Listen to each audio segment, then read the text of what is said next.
Estamos todos? Sim, estamos Perfeito. todos. Perfeito. Estamos Vamos dar todos. prosseguimento e dar início aos trabalhos, então. Primeiramente, eu queria agradecer a todos os membros da banca por terem aceitado participar da defesa. Hoje a gente vai ter a defesa da aluna Joicymara Santos Xavier, ela vai falar um pouquinho do trabalho dela, ThermoMutDB and SARS-CoV-2 Africa Dashboard, a Data Science Approach for Biological Data Integration, Analytics and Surveillance. Joyce foi coorientada por mim, pelo professor David Asher, pelo professor Túlio de Oliveira.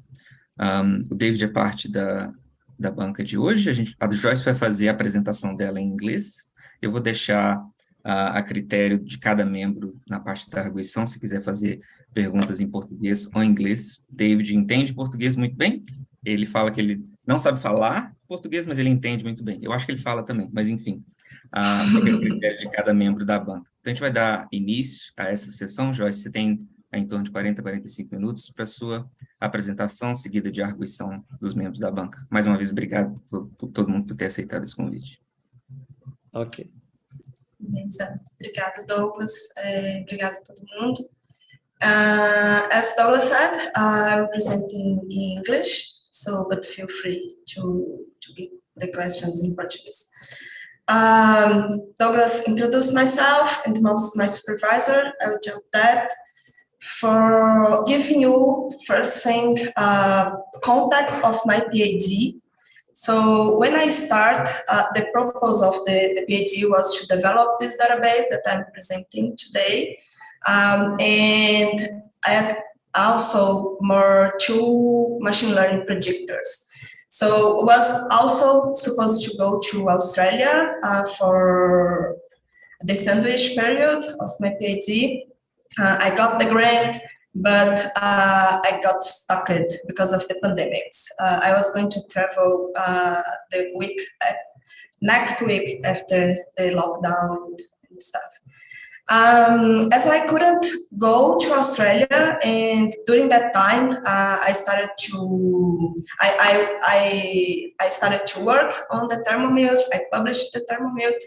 And I started to get interested in life cycle of machine learning models, data engineer, and data in real time. So at that time, we tried to go to Australia. All the things we could, we tried for 1.5 years. But last minute, we saw the opportunity to change the country. So Ari, Professor Ari, that is here, he was super supportive in this part. He introduced me to Túlio, and I went to South Africa to work in his group. And as that time, I already had published ThermoMut, and I saw 2 weeks after I arrived there, the lab discovered Omicron. And then I realized that I was in one of the highest groups related to the genomic surveillance in the world. And I wanted to contribute as much as possible with them. And I saw that was a good opportunity to come back to that things I was thinking about and understand better a totally different data environment for me at that time. So it was a challenge for me to find a way to connect both projects. I hope I have been successful.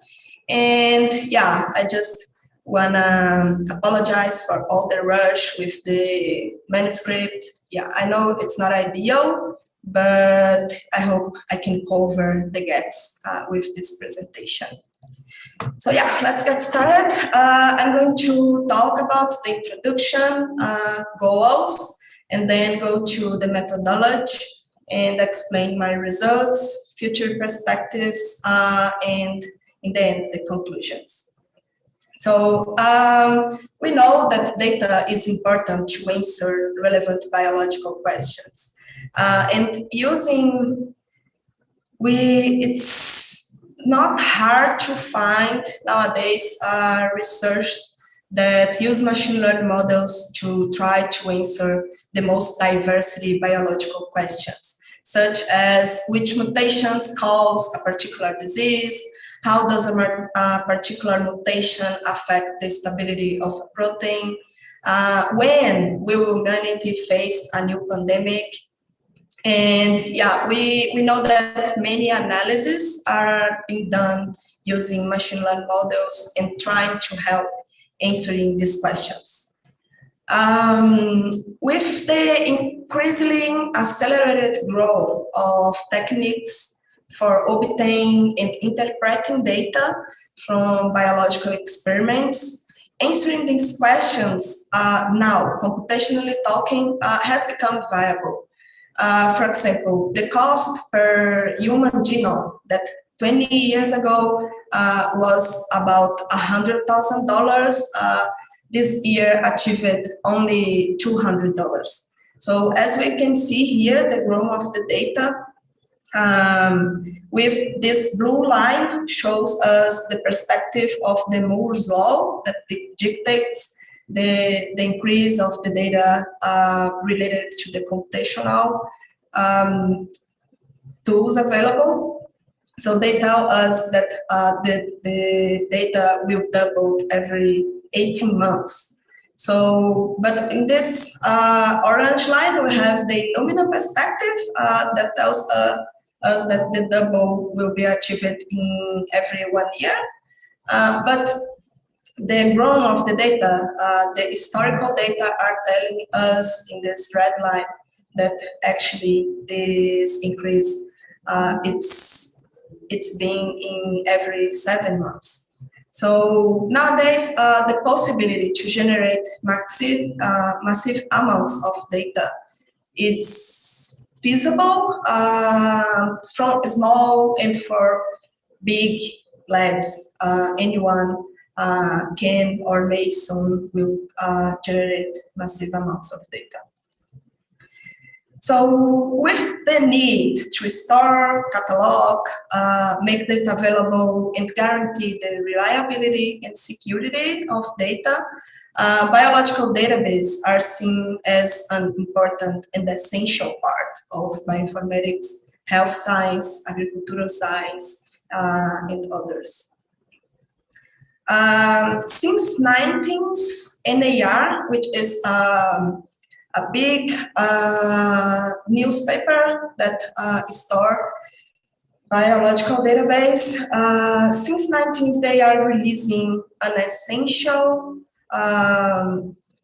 special issue for publication of database.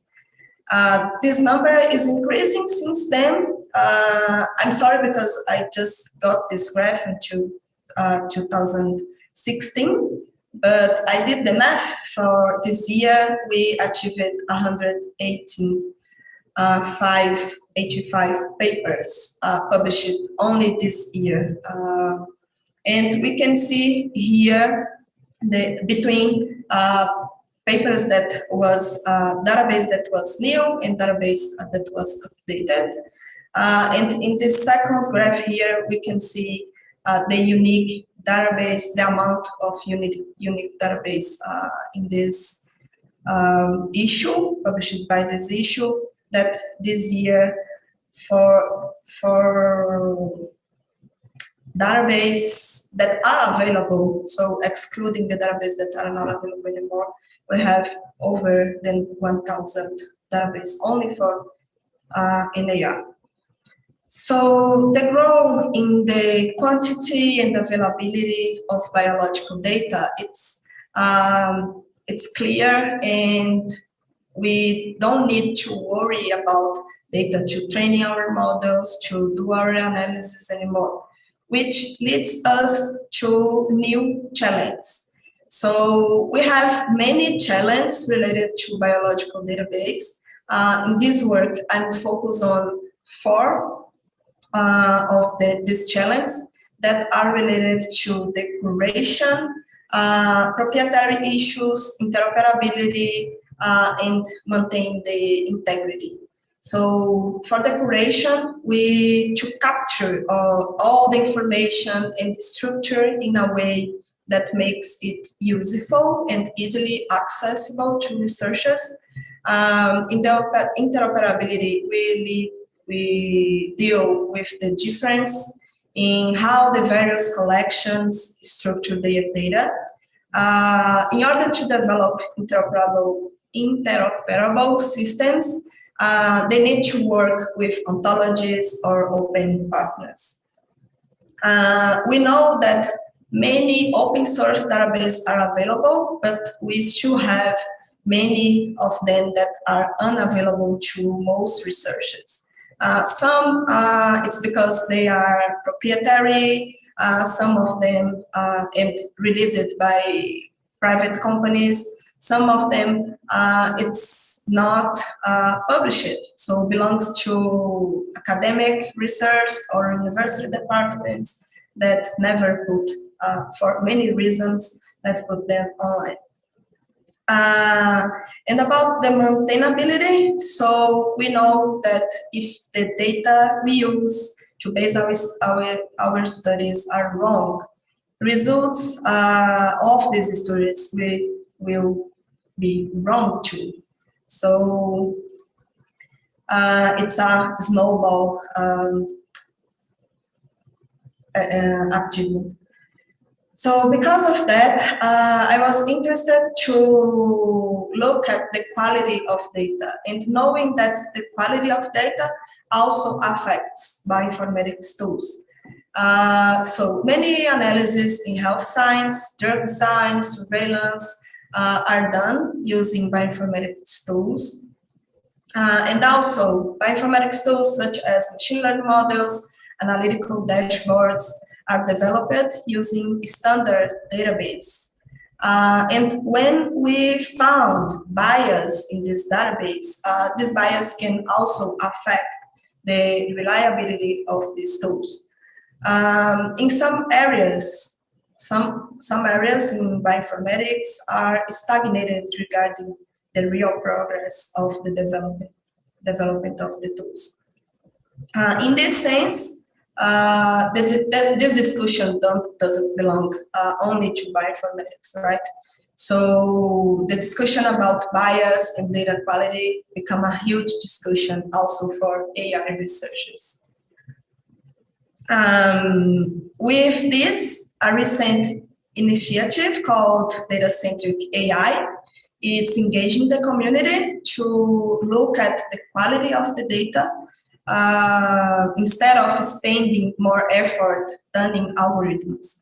So for the conventional way we deal with AI, we know AI are composed by code, which is our algorithms, models and stuff, and data.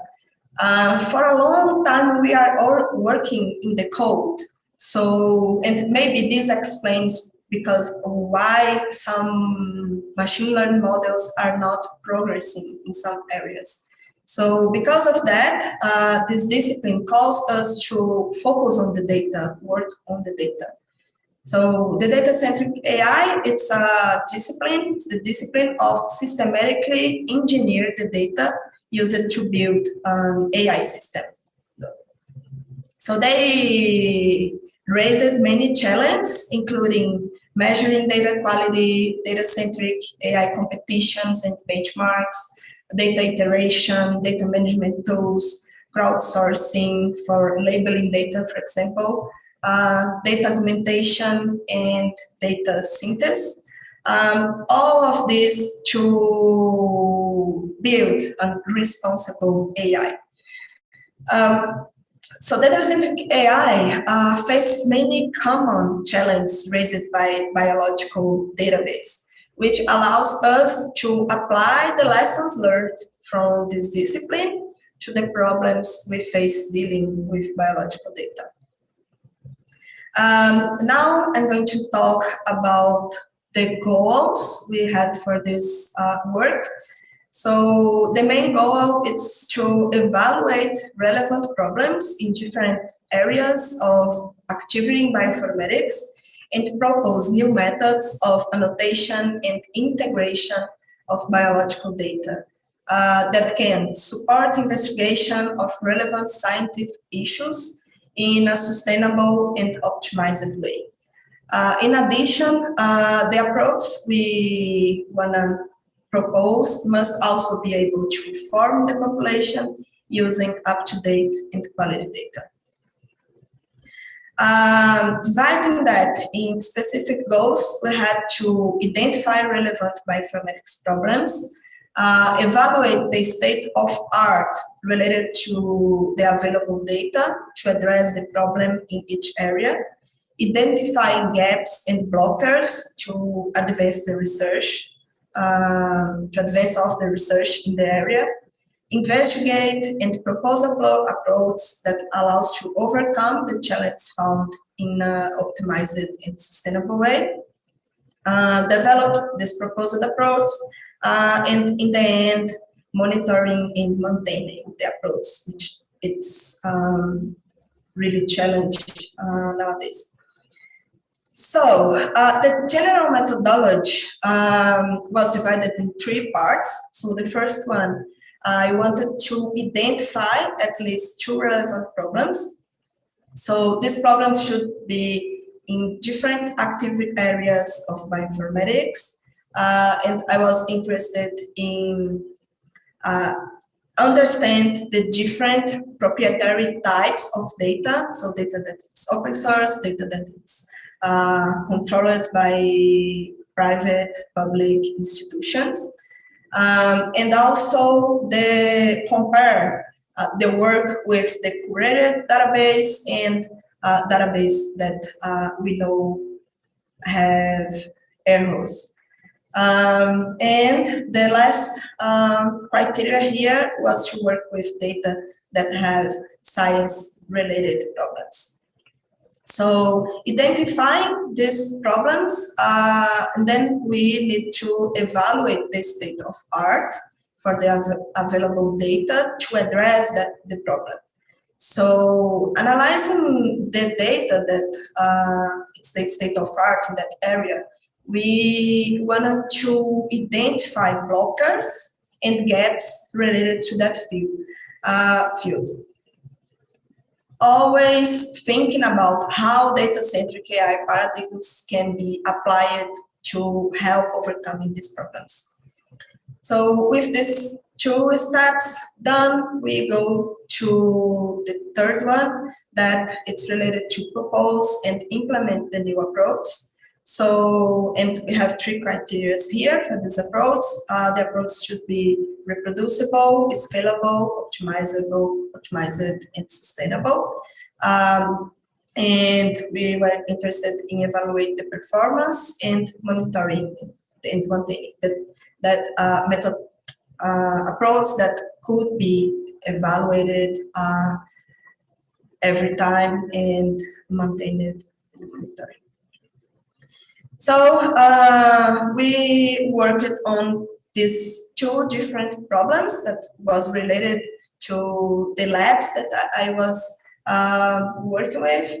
So the first one, it's in the protein engineer area. The protein engineer, it belongs to the structural bioinformatics. In the problem we raised here, we have public data.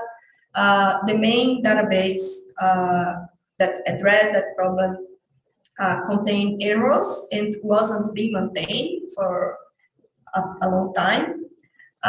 In this area, many machine learning tools are developed using this data, and the data was provided in an obsolete data format, which affects the interoperability.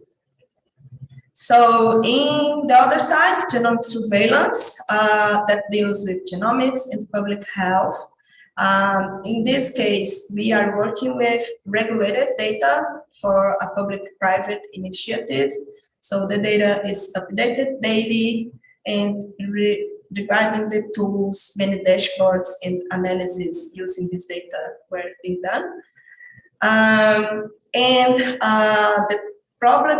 The main problem here is that public in general and policymakers don't have easy access to the data, maybe for the raw data. So in this stage, I'll give you a brief introduction for each problem. So our first study case was related to the protein stability, how a mutation affects the protein stability. We We know that mutations are fascinating that nature used to introduce diversity into genomes and guide the evolution. Talking about missense mutations, they can change the protein sequence and the structure and function as well. So much has been solved in order to elucidate the role of the mutations in biological phenomena, such as the predisposition to certain types of cancer, the hereditary disease that can configure it as a heart disease, and also the emergence of resistant drugs and many others. So because of that, understanding and predicting the effect of the mutations on the protein structure, function, and fitness of an organism is a major challenge in biology. So if we can do that, enabling this knowledge, we can provide key insights to understand the relationship between genotype and phenotype. So the first case, the protein engineer case, the state of art for stability data. So we need thermodynamic data to study in this field. We need thermodynamic data. At that time, we had protein database that was the reference, the main reference in missense mutations. It was being updated in 2013, so now completing almost a decade. So, and they had over 26,000 records, over 5,000 unique mutations, 255 proteins, and over 800 reference. The content for this database, it's related to protein information, thermodynamic data, experimental conditions, and literature. But many errors have been identified previously related to this data. It's a huge database, but they had errors reported. So just doing a exploratory analysis, we could find that 41% of the records with some error related to the interest of the record or standardization. So the main measures here, it's delta G, the difference of the Gibbs energy, and the delta of the melting temperature. So it's really important. Some analyses are done with these measures, doing the math from the wild type to the mutation, or from the mutation to the wild type. This sounds simple, but with this difference, we have also different signs as a result. And is this sign that tells us if the mutation stabilizes or not the protein. So because of that, so this standardization is really important. And regarding to the interoperability and proprietary issues, they release the data in a DAT file that it's really difficult to work and on a request. So the data is free, but you need to, there is a bureaucracy to work with. As you can see, the distribution of the reference they had per year. So since 2010, we didn't have data anymore. So this wasn't updated for a long time. Specifically for this project, the methodology was to get this data from the protein, double check, and then correct and standardize the records with error. And then the acquisition of new data for, mainly to cover these years that wasn't being covered before.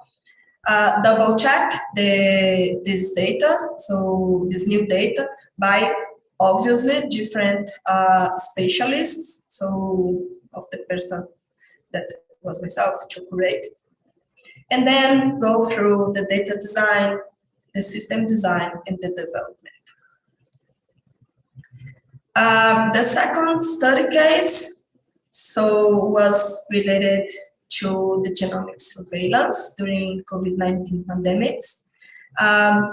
COVID-19, it's the clinical expression of SARS-CoV-2 virus infection, with the first case in 2019. As you know, the first case of this virus was in Wuhan, China, so latest 2019. And in 2020, the World Health Organization has classified the disease as a pandemic. Since then, many concerns began to arise, mainly due to the rapid spread, because of this virus is highly transmissible and mutable, and also because of the inability of the most hospitals to meet the high demand for hospitalizations. So because of that, genomic surveillance is being crucial to monitor the virus in order to make decisions regarding the control measures around the world. The data genomic surveillance mostly use, it's a public-private partnership among governments in different countries, including Brazil, including South Africa, where I was. This data, it's updated daily. The sequence are assigned via reliable methods, and the data can be downloaded or ingested via API. So, but to access the data, the users need to register or go through an agreement So in order to help the public and policymakers to have access to the data produced in genomic surveillance, many COVID-19 were developed. Here we are talking about a huge amount of data that are updated daily, and it's interested for many people. So in this sense, these dashboards become popular. So, but as we saw in the news, so some African countries are leading COVID-19 pandemic surveillance. So just talking quickly how this happened. So in Africa, we had the first case reported in Egypt in 2020, February. 1 month after that, the first SARS-CoV-2 genome was generated in Africa. They invested a lot in genomic sequencing, surveillance, and equip the government to do that. So, which allows them to have a really quick increase of the amount of data.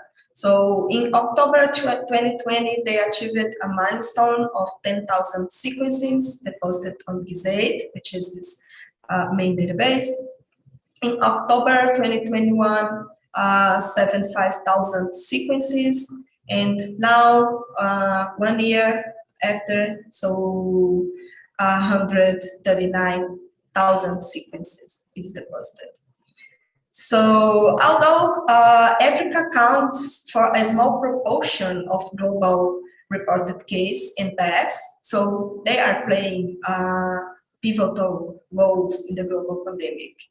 So with many publications in high-impact journals, they are contributing also with the world to better understand the virus and its implications. So using visual reports are being important to inform the population and policymakers, and they can act quickly, informing the policymakers and implementing the measures to contain the virus. Because of that, these reports are really important, also for scientists, public health workers, policymakers, as I said, and general population. So, but as I said, the dashboards were becoming popular, and although regional dashboards were available, there wasn't anyone for Africa. In addition, many other countries and regions doesn't have analytical tools to track their pathogens. And why regional dashboards are important. So we have many general global dashboards, but most of them are complicated to the general public, and also I found some issues with particular countries, for example, in Africa, small islands that were not covered by these general dashboards, even if they were submitting sequences. So the methodology here was then to first evaluate the needs of information, in this case, by talking with potential users and comparing existing approaches. And then we went through the data agreement with the data providers. So, and the next step was related to evaluation of the available technologies for the development. So, and then the development itself. And also part of the development, refining and test the tools, training the potential users to use, and implementing here open channels for new features in this tool. So as a result, in the first study case, I implemented ThermoMutDB, so which is a protein mutation thermodynamics database. You can access via link or QR code. So the ThermoMut was a new comprehensive and user-friendly resource for thermodynamic data. So just to explain quickly how this was done, I got all the reference protein had, so it was about 1,900 reference. I checked the reference that was about missense mutations. The data that did not contain this data was removed, leaving us 829 papers. During this process, the errors were corrected and new data points that wasn't previously in protein were included. And after that, I went through the inclusion of new data points. So this was done in PubMed, so submitting and refining a query to work with. The ideal query is really hard to find because we don't want to exclude any paper and we don't want to be super restricted or yeah. And this process, I got 34,000 papers. So, and these papers we refined, we selected some papers via title and abstract, papers that wasn't for experiments, so were excluded, and we got here over 300 papers. So this is the composition of ThermoMutDB. So the records are divided in multiple point mutations and single point mutations. Only for a single point in this version, I included additional information divided in structural environment, substitution matrix, and pharmacophoric chains. This is the workflow for the data in ThermoMut. So we went to the literature collection, filtered by single point mutations, derived the data, including the types of the data I said, also plus protein information, experimental conditions, thermodynamic data, and literature reference. All these are available in a web interface that you can explore and browse using advanced filters. We also implemented a contributed form that public can contribute with new data, and also report errors in the data. So as is a all manual curation are can still have errors in the process. So this is important for people for us to progress and continuous updating here. We also have the downloads section that the users can download the entire database in a CSV file, in a JSON file, and all the structures files from PDB, the protein structure files. More because of the interoperability, so I implemented here an API that can allow the users to access the data programmatically, and incorporate the data in different tools. We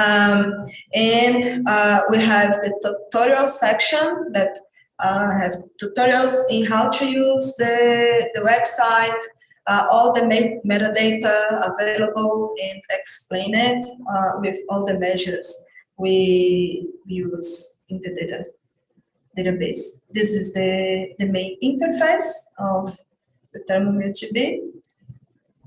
So I don't have enough time to go through all the analysis for the data. I have the slides here.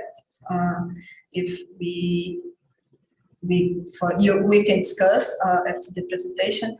But the main thing here, I'm comparing here the data, the orange of the data, so the data from ProTem, and the new data I included.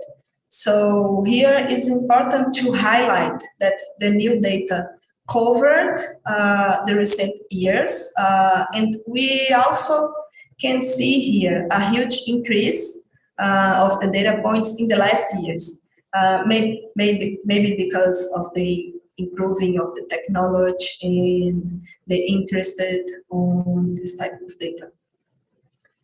So regarding the evaluation, so the evaluation was done by the community. So since it was really impressive how after the publication, people were come to us reporting mistakes they found in the data and helping us to improve, submitting new data.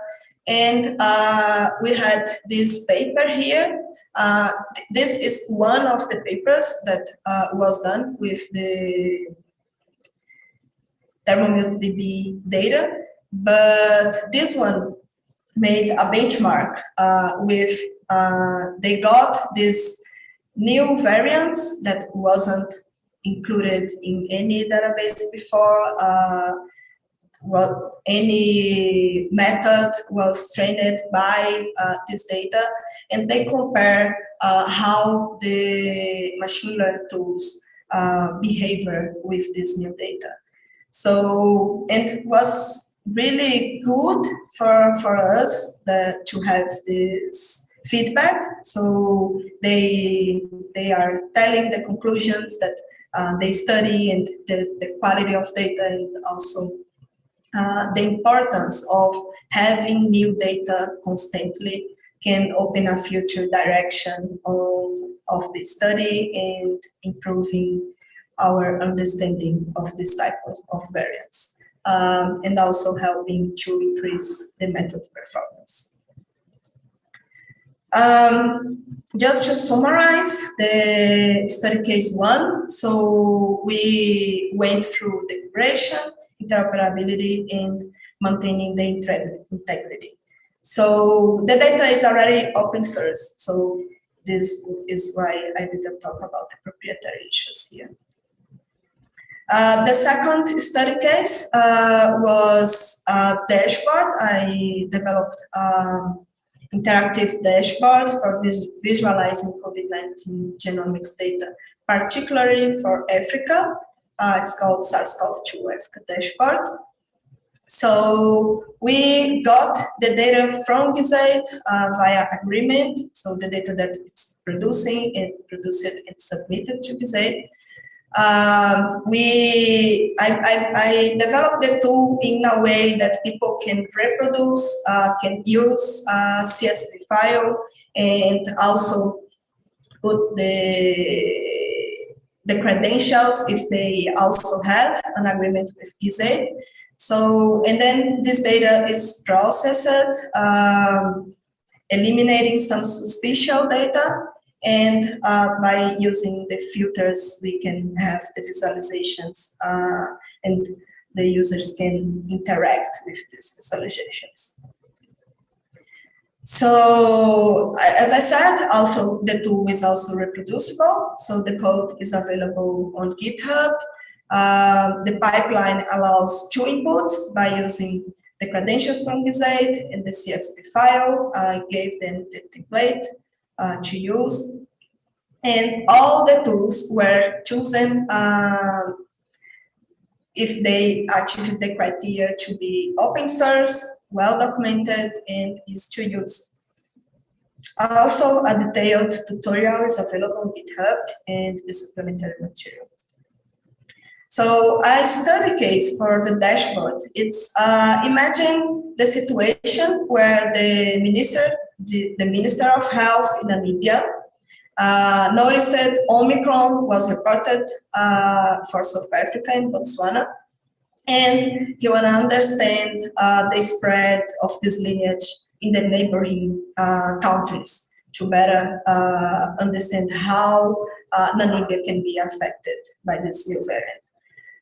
So he can go through SARS-CoV-2 Africa Dashboard, use filters to display the Omicron lineage genomes in each neighboring country. This can be done selecting here the countries. Here we want to analyze South Africa, Namibia, Botswana, and Angola. Select the lineage I want to inspect, and over here we can go through the countries and see how many genomes we have for each country. We can slide here and see the progression over the time. And here the minister could observe that quickly Delta was replaced by Omicron in these few months. This can empower the minister and all the people that can use to have information, to enable consultation, and to make decisions. So in summary here, so we don't need to work with curation because the data is already curated by GISAID team, but this to cover the proprietary issues, the interoperability, and the maintaining integrity. So as future perspectives, I want to interact these 2 works. So as I was already thinking about how to integrate biological data, so the idea is to build 2 ecosystems. The first one is a data curation ecosystem.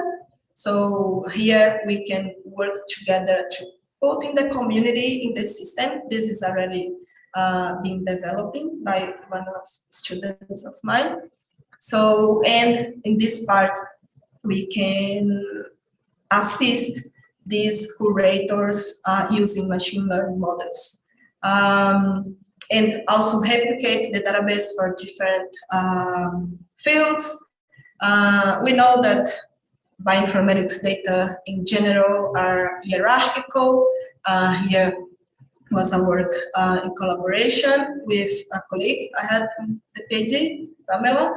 We are working together to progress this work to help also to classify hierarchical database, to reclassify hierarchical database. This also can be used to detect new variants. That it's another problem that we can talk about.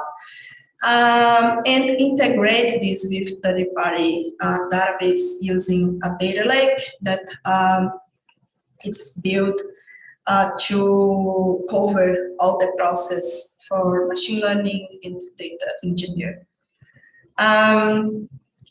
Here, more works that can be done. I'm planning to get back for the protein stability mutations predictor, compensatory mutations predictor, the expansion of the dashboard to other pathogens, the incorporation of genomic analysis in the dashboards, and also this infrastructure of the data lake we are already developing for Inform Africa project, which is a huge project funded by NIH.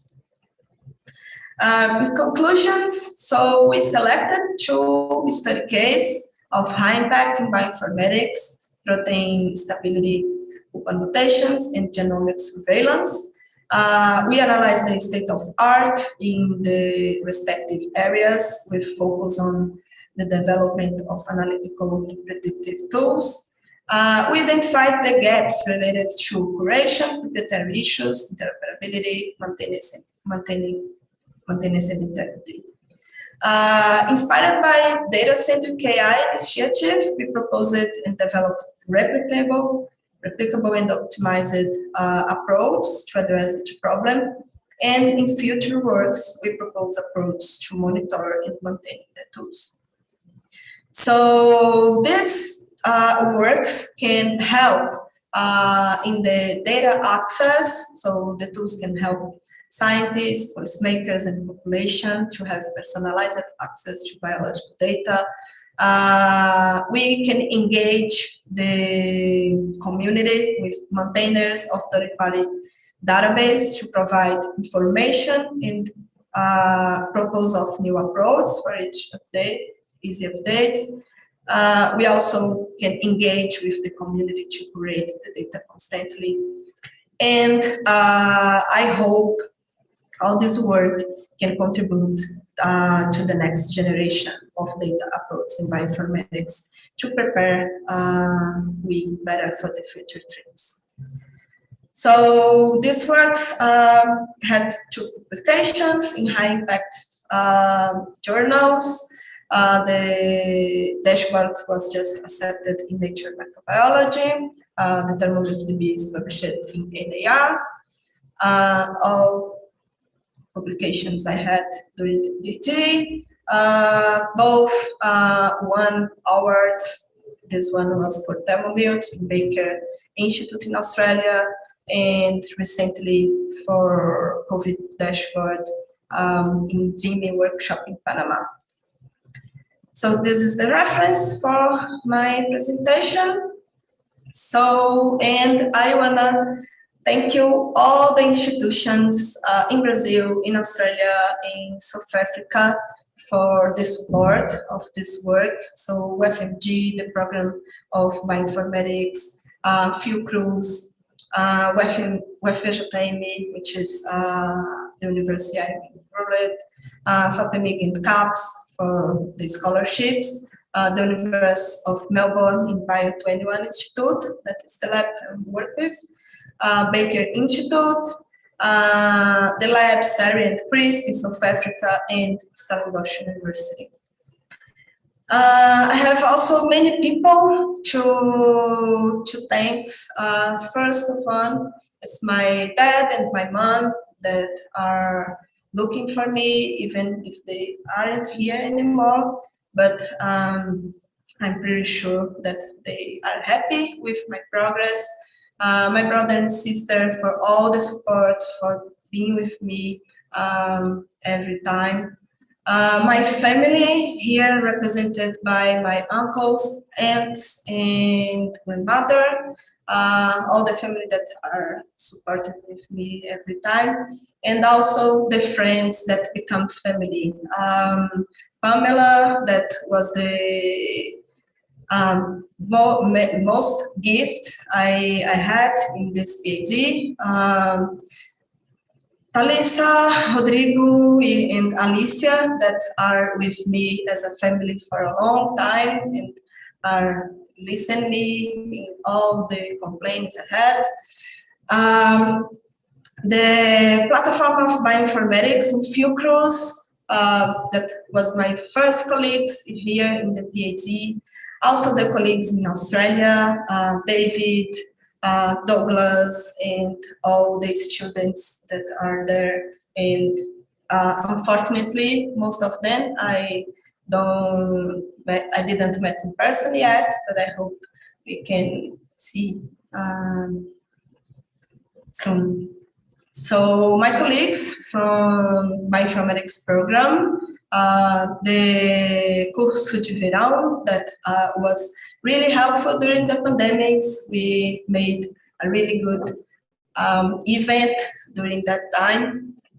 And the Código X, that it's the NGO, Pamela and we started doing this PhD, and it's a group of humans and girls that are really supportive. My family in South Africa, so all the students, PhDs, postdocs that are with me every time since then. Also another colleagues that come with this.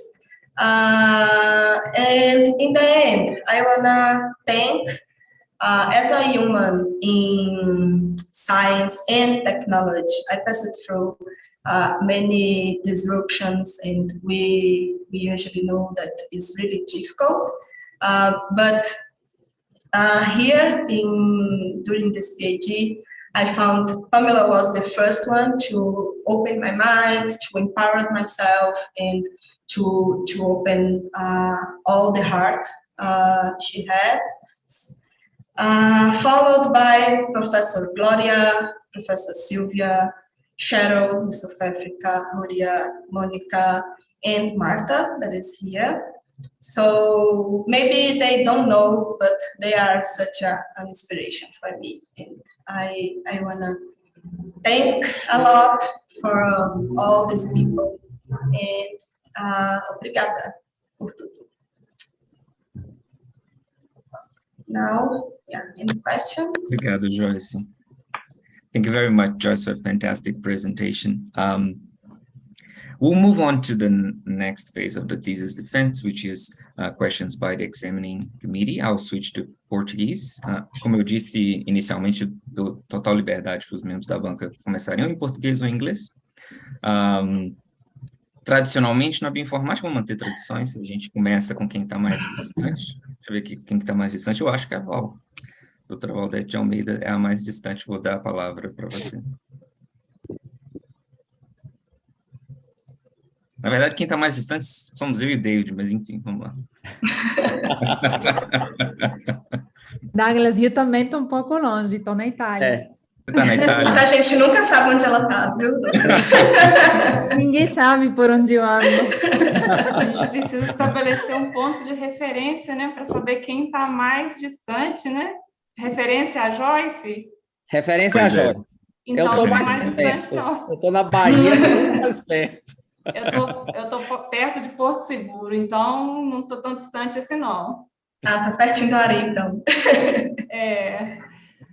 Bom, podemos, então, deixar desse jeito? Manda abraço. Ok. primeiramente, eu prefiro, né, falar em português. Apologize, Professor Dave, because in Portuguese, my English not there. E não sei, Douglas, será que ele vai entender? Vai Me sim, ajuda? sem problema nenhum. Te ajuda. Ok. Pode manter em português, tem problema não, Val. O David entende português muito bem. Ok. Bom, primeiramente, agradecer pelo convite, né, estar nessa banca. A gente não pode esquecer de fazer a foto oficial depois, né? Sim. Tá? Tem que dar um print aí nessa tela, antes que eu me esqueça de falar disso. Mas, primeiramente, agradecer pelo convite, né, de participar dessa banca. É muito importante, né, para a gente pesquisador, mesmo que não esteja dentro da área, né, assim, atuando, é muito importante participar, né, de trabalhos que estão sendo desenvolvidos, principalmente com trabalhos de tanta qualidade, né, como é esse que Joyce apresentou, né. E os trabalhos que são desenvolvidos pelo Douglas, pelo David, né, todos que compõem essa equipe aí. Bom, então, agradecer pelo convite. Bom, Joyce, e parabenizar também pelo excelente aproveitamento desse doutorado. A gente percebe claramente que você trabalhou muito, né, colaborou com várias equipes, colaborou com vários pesquisadores, desenvolveu muito no tempo, né, que você teve para desenvolver o doutorado e as suas pesquisas, então, publicou muito, né, isso é resultado de um excelente trabalho que você realizou. Então, não é por acaso que alguém tem tantas publicações e publicações de qualidade, né, como você, né, está defendendo esse doutorado com tantas publicações e publicações de qualidade. Em primeiro lugar, assim, tem algumas coisas que eu vou pontuar aqui que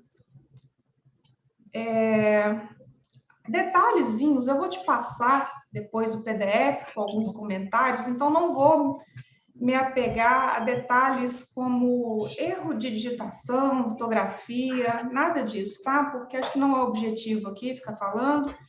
Eu te passo o PDF com os comentários, e se você julgar válido fazer as correções, né? Então, você vai ter oportunidade de fazer isso posteriormente. Mas, então, vou fazer algumas perguntas mais diretas, mais voltadas, né, para a estrutura e o trabalho em si. Bom, primeiramente, eu vou falar da estrutura. Eu percebi, assim, né, que você realizou mais de um trabalho, né, no seu doutorado. Então, você teve mais de um projeto, né? 2 projetos. Então, assim, eu não sei. Normalmente, a gente tem uma trajetória, uma pergunta, uma hipótese. E essa hipótese a gente vai, né, pesquisando, a gente vai buscando informação para tentar resolver e responder a pergunta, né, a hipótese inicial. Eu percebi que o seu trabalho ele foi desmembrado em 2 trabalhos, né, que te renderam 2 publicações muito boas. Mas assim, eu senti que faltou, né, no início, ou você colocar uma amarração ou criar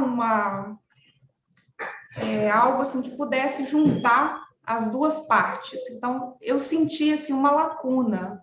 A sua apresentação foi muito didática, a sua apresentação foi muito boa, que não reflete a sua escrita. Sabe? Se você tivesse escrito como apresentou, assim, estaria fantástico, né? Eu não estaria falando nesse ponto. Mas, então, eu percebi, né? Mas também você contou a sua história, né? Da pandemia, que você teve que mudar os rumos, né? Das Sim. coisas em função da pandemia de Covid, né? Então, é natural que isso aconteça, mas mesmo assim eu acho que você poderia pensar em uma forma de escrita que pudesse amarrar os dois problemas, né? Juntar os dois problemas e deixá-los demais acoplados, né? Sim, sim, sim. Tá? Então, acho que ficou faltando isso, né? Para ficar bem legal a escrita. Eu vejo também algumas coisas na escrita do trabalho, né? É um trabalho que vai para a biblioteca, vai ficar lá como sua tese, né? Registrado. Então, é importante deixar ele bem estruturado, deixar bem escrito. E eu vi também que você, em algumas partes, você faz algumas inserções de artigo na íntegra, no meio do trabalho. Eu acho que seria importante não só o artigo, mas capítulo de livro ao qual você teve participação, né? Obviamente, a gente vê que você é coautora, mas ele está lá na íntegra, no meio, né, do seu texto. Isso, eu posso responder, Valdete. O formato do FMG, quando o aluno tem pelo menos dois artigos como primeiro autor, a gente pode submeter a tese em formato de artigo. Eu, particularmente, achei que a estrutura, ela dificulta mesmo um pouco, assim, como a leitura e tudo. Mas veio a calhar para mim por causa do tempo que eu tinha. Geralmente, a gente... com tudo, né? O Ari sabe, a gente teve que prorrogar um pouco o prazo de defesa, e aí, assim que eu voltei, já tinha o prazo da defesa correndo, então, também voltei já tendo que voltar da aula, particular, mas, enfim. Então, por isso, eu adotei essa oportunidade que o programa dá, né, de submeter em formato de artigo, mas que salva também a gente de escrever de novo, que já foi escrito nos capítulos e nos artigos. Mas eu concordo com você, é difícil mesmo de ler e tudo, inclusive o formato não tem metodologia. E aí por isso que eu trouxe tanto da metodologia na apresentação. Para a versão final, eu quero sim, claro, dar uma refatorada, vou ter mais tempo, deixar essas coisas mais claras, mais amarradas e melhor escritas. Tá? Mas só para te dar entendi, claro. Então, assim, eu acho que as regras mudaram, porque na minha época, a gente podia, se tivesse, acho que 3, eu também tenho que rever, porque eu não lembro, nem precisava escrever a tese, sabe? Se tivesse 3 artigos, né, como primeiro autor, não precisava escrever a tese. Então, bastava você apresentar os artigos e pronto, né? Nem perderia tempo na escrita, né? Porque toma tempo, sim, realmente. Sim. Mas aí, realmente, assim, se for esse o caso, você deixaria até escrita, né? Porque você deve ter um tempo grande teria na hora só de escrever. Então, assim... foi bem corrido. E assim, minha sugestão, já que você escreveu, minha sugestão é colocar isso como anexo. Coloca como anexo, faz uma citação, né, para não ficar assim, aí no meio do texto, dá um break, e aí, né, tem o artigo ou o capítulo do livro na íntegra. Só para separar as coisas de forma melhor. Joga isso para anexo ou material suplementar. Minha sugestão para facilitar a leitura.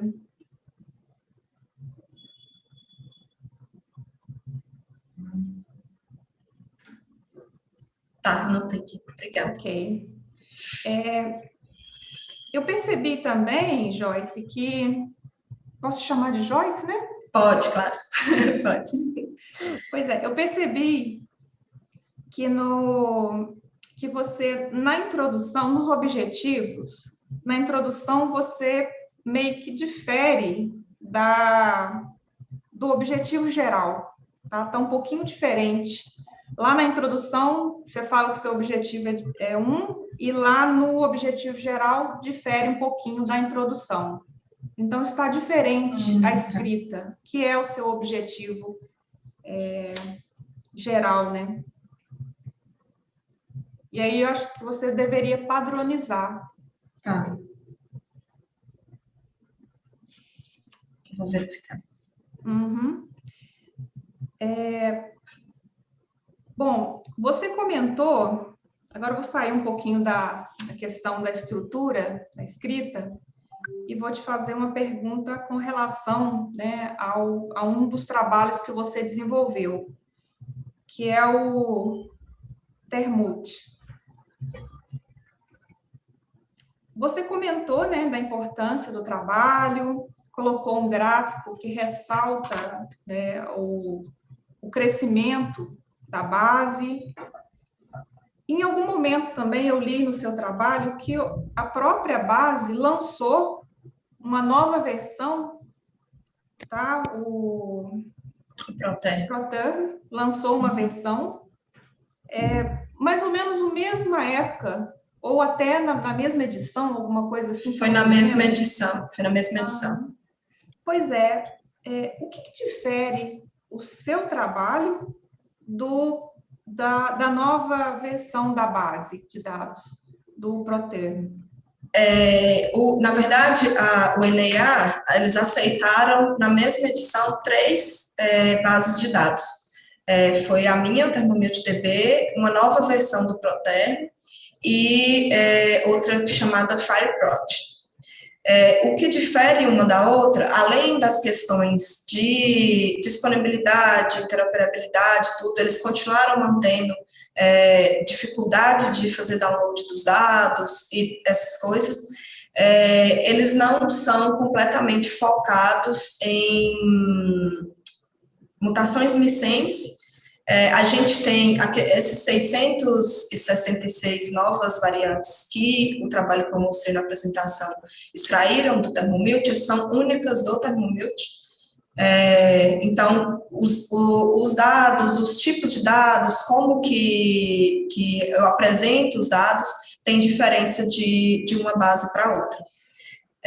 E, na verdade, assim, foi surpreendente para a gente, porque mesmo que fosse a mesma base para as três, né, a gente não teria como saber, porque eles foram publicados juntos e a minha foi a primeira a ser aceita, inclusive. Aí depois vieram as outras. Então, foi uma coincidência, então, né? Foi uma necessidade, assim, que todo mundo via que tinha, né? E aí foi uma coincidência legal. Então, pelo que eu entendi, depende do propósito, né? Que a pesquisa... Isso. A questão da padronização, por exemplo, eles não fizeram padronização de medida. Pode ser que, para o interesse deles, essa padronização não é importante. Outra coisa que eles não abordam também, porque como o nosso sempre a gente fez pensando no desenvolvimento de ferramentas de machine learning, os dados, eles são prontos para você pegar e extrair as features para o machine learning e rodar. No ProTherm, você precisa entender os dados, eles deixam as informações dentro da célula lá, por exemplo, qual que é a temperatura, é diferente de você buscar um item de dado que está com temperatura 30 graus Celsius, outra está com Kelvin, com K lá dentro. Então, essa parte de limpeza dos dados, ela acaba sendo mais trabalhosa utilizando os dados dessa outra base do que do ThermoMut. Entendi. É interessante, assim, né? Dá para você ressaltar, né? Esse trabalho legal de vocês aí, da importância, né? Porque o ProTherm já é algo consolidado, né? Há anos. E você olhar a quantidade de publicações, de citações, né? De um e de outro, e assim, vocês estão assim, muito parecidos, né? Então, ou até mais. Então, fiz uma busca rápida aqui, passei o olho, e assim, vocês estão até com mais citações que eles. Sim. Então, é muito bacana ver. Eu esqueci até de colocar, eu lembrei agora, teve um dos trabalhos que cunhou o ThermoMut como o novo estado da arte em relação a dados termodinâmicos. Então, isso foi bem interessante também. Bacana, Joyce. Feliz por isso, viu? Muito feliz. Obrigada. Trabalho desse. E isso, eu não vou me alongar muito, não. Só uma última pergunta aqui na parte da computação. Assim, por que da escolha de um SGBD, do sistema de gerenciador de banco de dados? Por que o SQLite? Por que não o outro? O SQLite, eu escolhi ele por ser um banco de dados simples, né, que eu consigo criar apenas com um arquivo de texto, e para o objetivo do ThermoMut, ele cumpria perfeitamente, assim, é um banco de dados muito simples. Para trabalhos futuros, eu pretendo mudar, porque uma das coisas, né, um dos aprendizados que eu tive durante o desenvolvimento, trabalhando com esse tipo de dados, talvez bancos de dados relacional não conversa muito bem com dados biológicos. Então, eu pretendo em trabalhos futuros mudar para banco de dados não relacional. Então, principalmente porque era assim, para esse entendimento, então eu falei assim, vou trabalhar com o que é mais simples, para ver se funciona, e aí talvez fazer novas opções no futuro, que eu já vi que vai ter que ser. Pois o MySQL a Oracle comprou, né? Então, não é uma opção viável, né, nesse momento, né? Mas tá bom, parabéns pelo trabalho, né? E obrigada, Valdete. É isso. Muitíssimo Obrigada, obrigado. Douglas. Não, eu que agradeço imensamente, Val, pelas considerações. Seguindo a ordem aqui da distância, eu ia passar para o Sandro, mas como está ficando tarde na Itália, eu vou passar a palavra para a Marta. Obrigada, Douglas. Thank you so much for. I want to just say that maybe I need to switch off my camera if it is not a problem, if it's, just because my connection is not that much stable. First of all, I really would like to say thank you so much to Douglas and massive parabéns to Joyce. It was just amazing. Thank you so much also to Ari. Actually, with Ari, for the first time, I got the chance to meet virtually Joyce, and I need to say that Joyce, you are really such a huge font of inspiration for all of us. So it's it's just, absolutely nice and amazing to see how girls can actually code. So bioinformatics can really be extended for everyone, even young women scientists. So it's really wonderful. Regarding your presentation, so the presentation was absolutely nice. I really like it, and was really clear. And I need to say that I am absolutely aligned also with Valdette. For me, one critical point was actually, your thesis, let's say your PDF, because I found that there was, for you, maybe it was a little bit complicated, try to combine two different and distant topics. Of course, bioinformatics is able, to combine, and your expertise can give you the chance to extend them in all the fields, but it was a bit complicated in the text, try to follow the general idea. And I'm saying this starting from the title, so even in the title, I saw that you, maybe it was a little bit complicated for you, try to combine those two different words, in some way. So maybe this is just a suggestion. I don't know if you can change even the title, but it's really not necessary at all by the end of the story, of course. But, maybe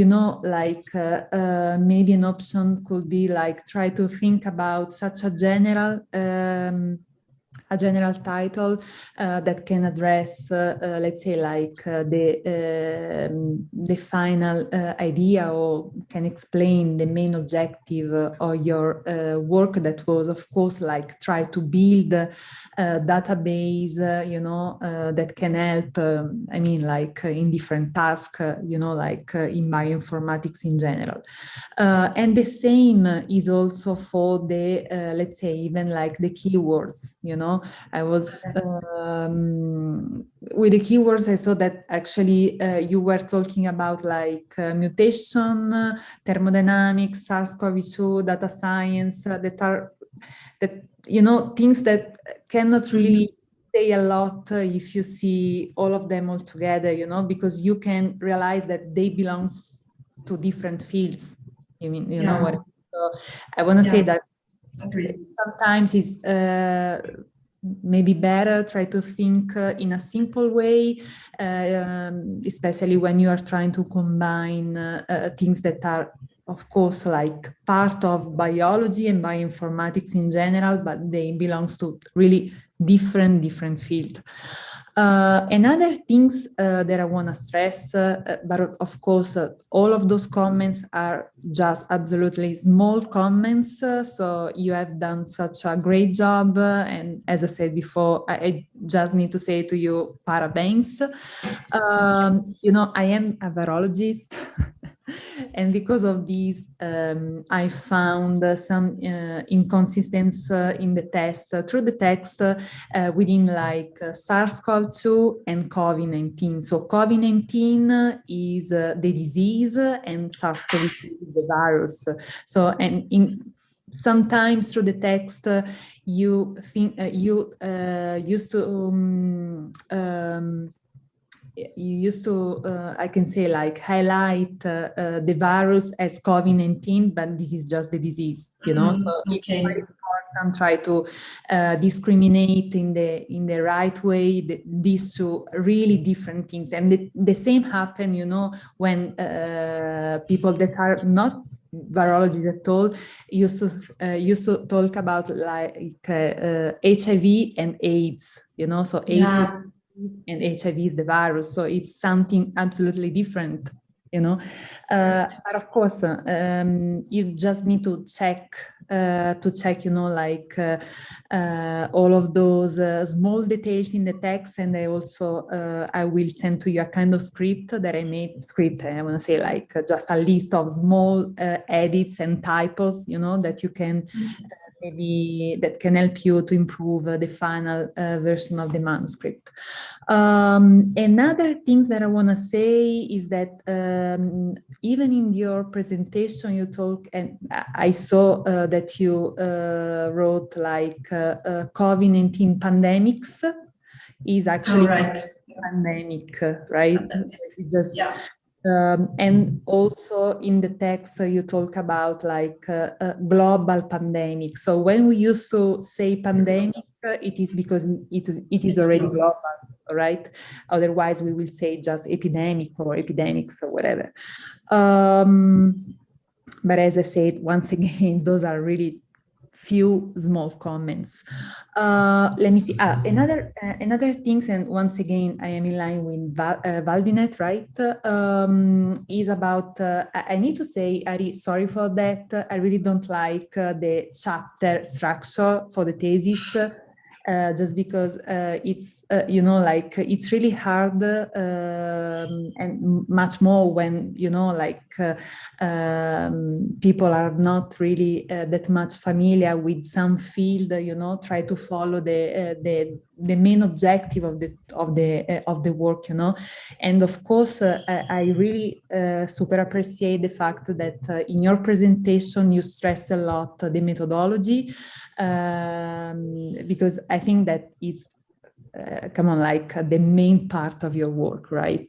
But actually, the structure that you use, I know that is focused on the chapter in the chapter way, but I will suggest to you really to have like such a general introduction, and you already addressed this point, so the introduction is fine. And after this, I will suggest to you just to organize the text in 2 different chapters.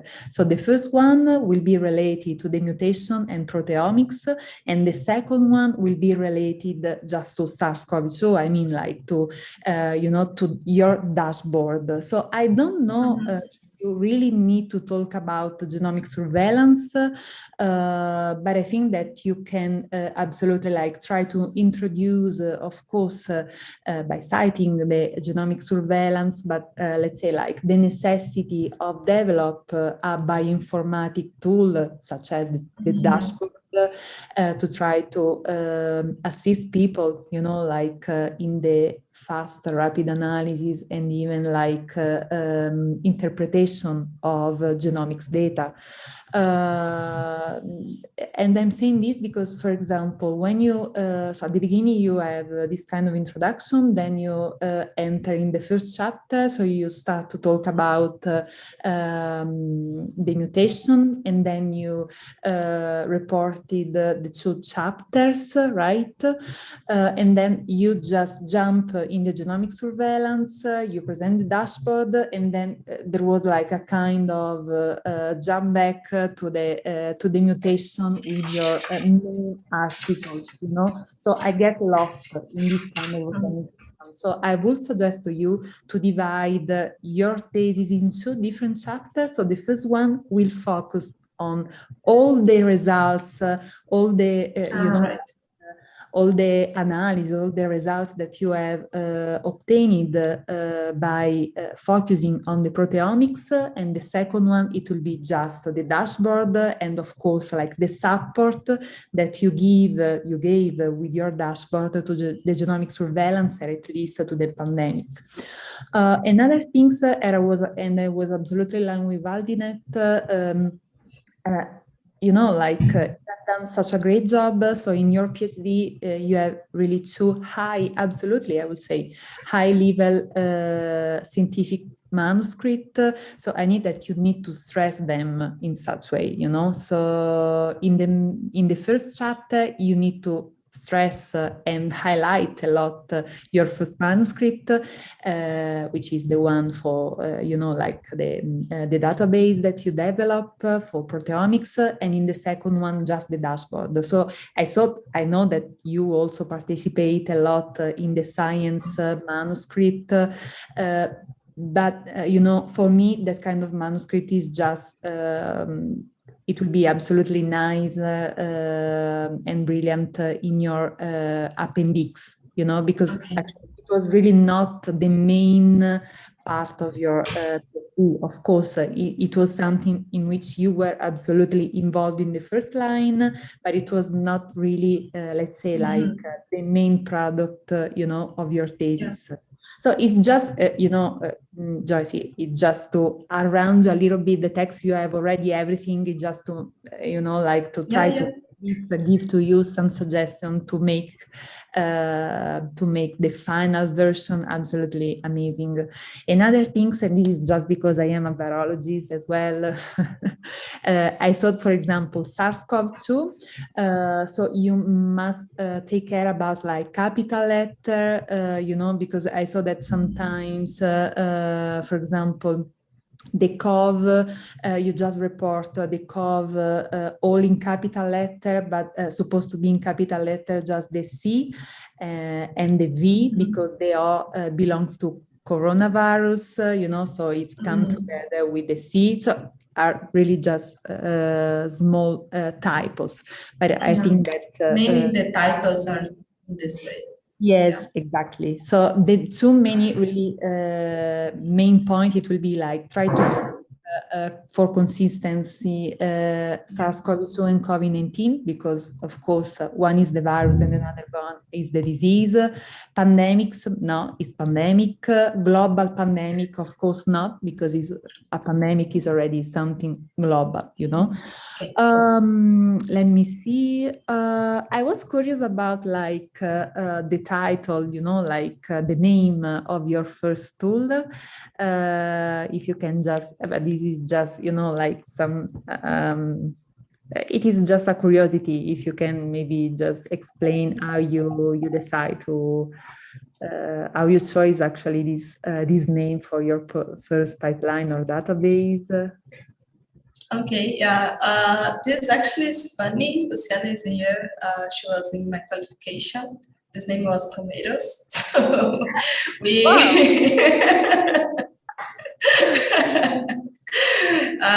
we stressed a lot about a name that could be representative for the data. So in the ThermoMut, it's an acronym for thermodynamic missense mutation, so data. And yeah, this is why I use this name. And yeah, it's one of the improvements since the qualification. I would say that actually improved a lot, right? Tomatoes, we were using that tools to find acronyms. So, and they suggested Tomatoes. We found that was funny and was a name that people can remember. But Douglas really liked it, Tomatoes. And then David convinced me with the following argument: if someone Googles it, they're not going to find your database. So it needs to be unique. Yes, you're right. Yeah, and ThermoMutDB, it's yeah, we already can find Googling because it's unique. Absolutely. And actually, I was thinking, so for example, it's, you know, I used to work with genomic surveillance, so I was absolutely in line with the second part of the work, and I think that you also got the chance, the unique chance, right, to be really in the first line, you know, by working together with Tullio, that is nowadays one among the most influent scientists all over the world, is leading such a great network and group over there. But I was curious also about, you know, like your first product that was the ThermoMutDB. And I was thinking, which one's supposed to be, let's say, like the input for users to use your tool, and which kind of analysis? I don't know if they can, let's say, like download the database, or maybe I'm asking maybe something really basic, but I don't used to work with proteomics, and I was just curious about, you know, like the type of analysis that users can perform using your database. Thank you, Marta, for the question. This is a really good question. The data can be used for analyzing protein structures. So the environment of the protein structures, and also I think the main purpose is building the tools. So as I said in the presentation, they are using a lot the subset of the data set. So we had there many organisms that are represented. So most of them are archaea, and virus is less representative, but I'm working on it. And yeah, we can build mainly predictive tools, models that can predict disease, for example, how a mutation affects a protein to address a disease. Another thing that I can remember, we also have different types of the conformation of the proteins. So it's not only for stability, and yeah, many analyses can be done using this data that it's more related to stability in this case. Nice, really nice. And you know, it was quite nice for me to see how actually you know, like bioinformatics is able like to bring together different field, and is able to integrate the information that we can, for example, in the case of genomic surveillance, that we can extract, by genomic data. So it's quite crucial for me in this moment. I think that we really got the chance to learn a lot during the pandemic, and most of all is how crucial is integrating like genomics data with epidemiology and bioinformatics and mobility data to try to have like a really strong and massive overview regarding, for example, the dispersion dynamics of emerging viral pathogen, right? And actually even the prediction, for example, of mutation that can have also can alterate like phenotype, or can, for example, enhance transmissibility and even like escape. We saw a lot of those stuff with SARS, right? So I think that actually those two different words that you present us, they can really come together, and actually they really come together in some point, This is just show how different fields can really act together and interact, even to model, for example, let's say like viral phylogenies and so on. One of the main things that I was just thinking is like I was a little bit like scared, because it's quite think about like develop a tool, a dashboard, or a database, but what is really let's say like what really concern me is like the curation of these of those tools, right?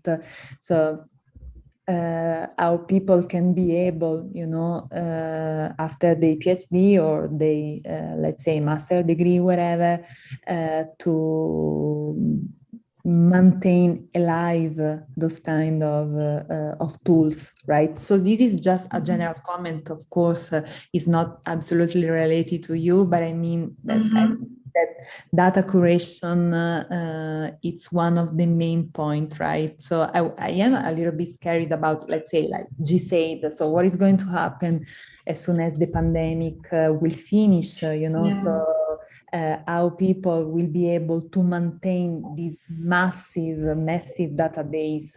So if you can just, I don't know, give us some comment about those aspects and even your perspective, right? Like how you can be able to manage, of course, like your work and let's say like decoration or like try to update those databases like in the near future.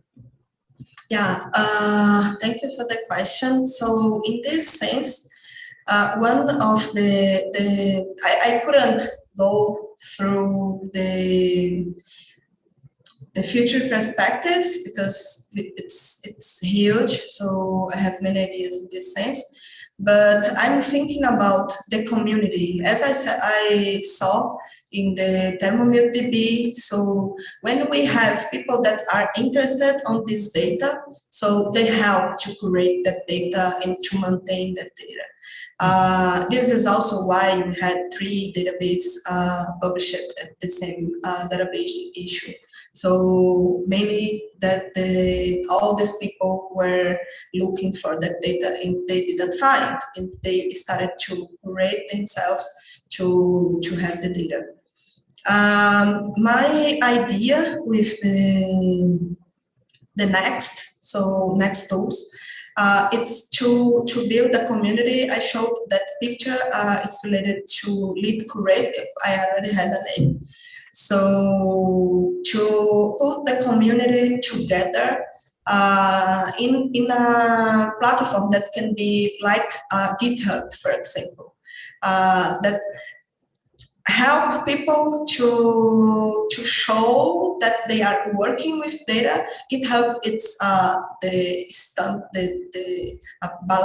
gold key for development.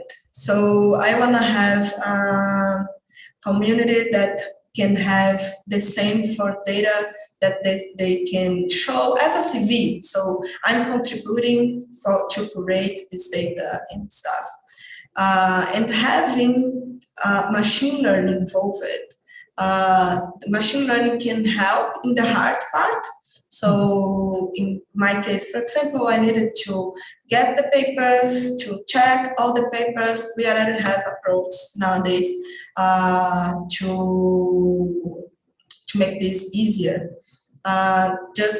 We still need people, of course, but the machine learning models can just show us where the data most likely is. So for people to help just to get the inputs and to check.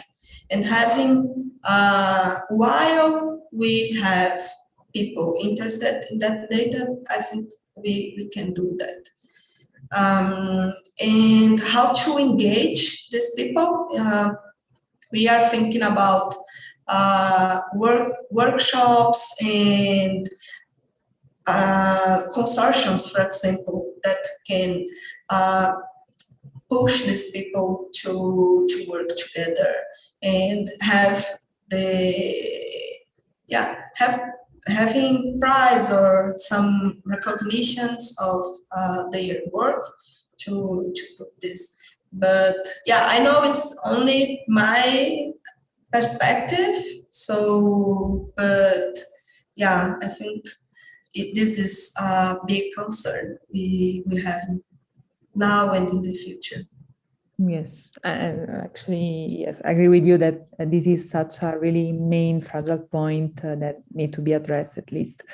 Joyce, and also, sorry, just remember here, data tone are becoming popular as well for discussion hackathon. Yeah. Absolutely. I want to just say a last comment on your amazing Africa dashboard. So people actually can, of course, the dashboard integrate, let's say, like the GSA data, right? Mm-hmm. So people can visualize and can use different filters to try to, I don't know, like make some focus on regarding the, let's say, like the circulation of some specific variant in a specific region. They can be also able to download those figures as a PDF. I don't know. Yeah, they can. Also, they can select the part of the figure they want. There is a button for a snapshot. Mm-hmm. So you can just select, make the figure you want and download. I think it's only available as a PNG and yeah.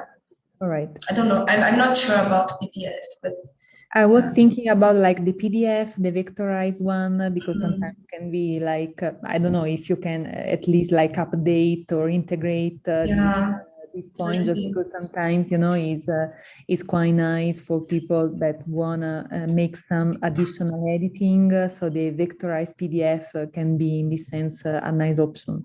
I'm saying this because sometimes I got absolutely frustrating, you know, to see just the PNG and I usually always used to think, come on, I want to have, you know, like the vectorized PDF. So for the code person, I would say, please add also the vectorized PDF.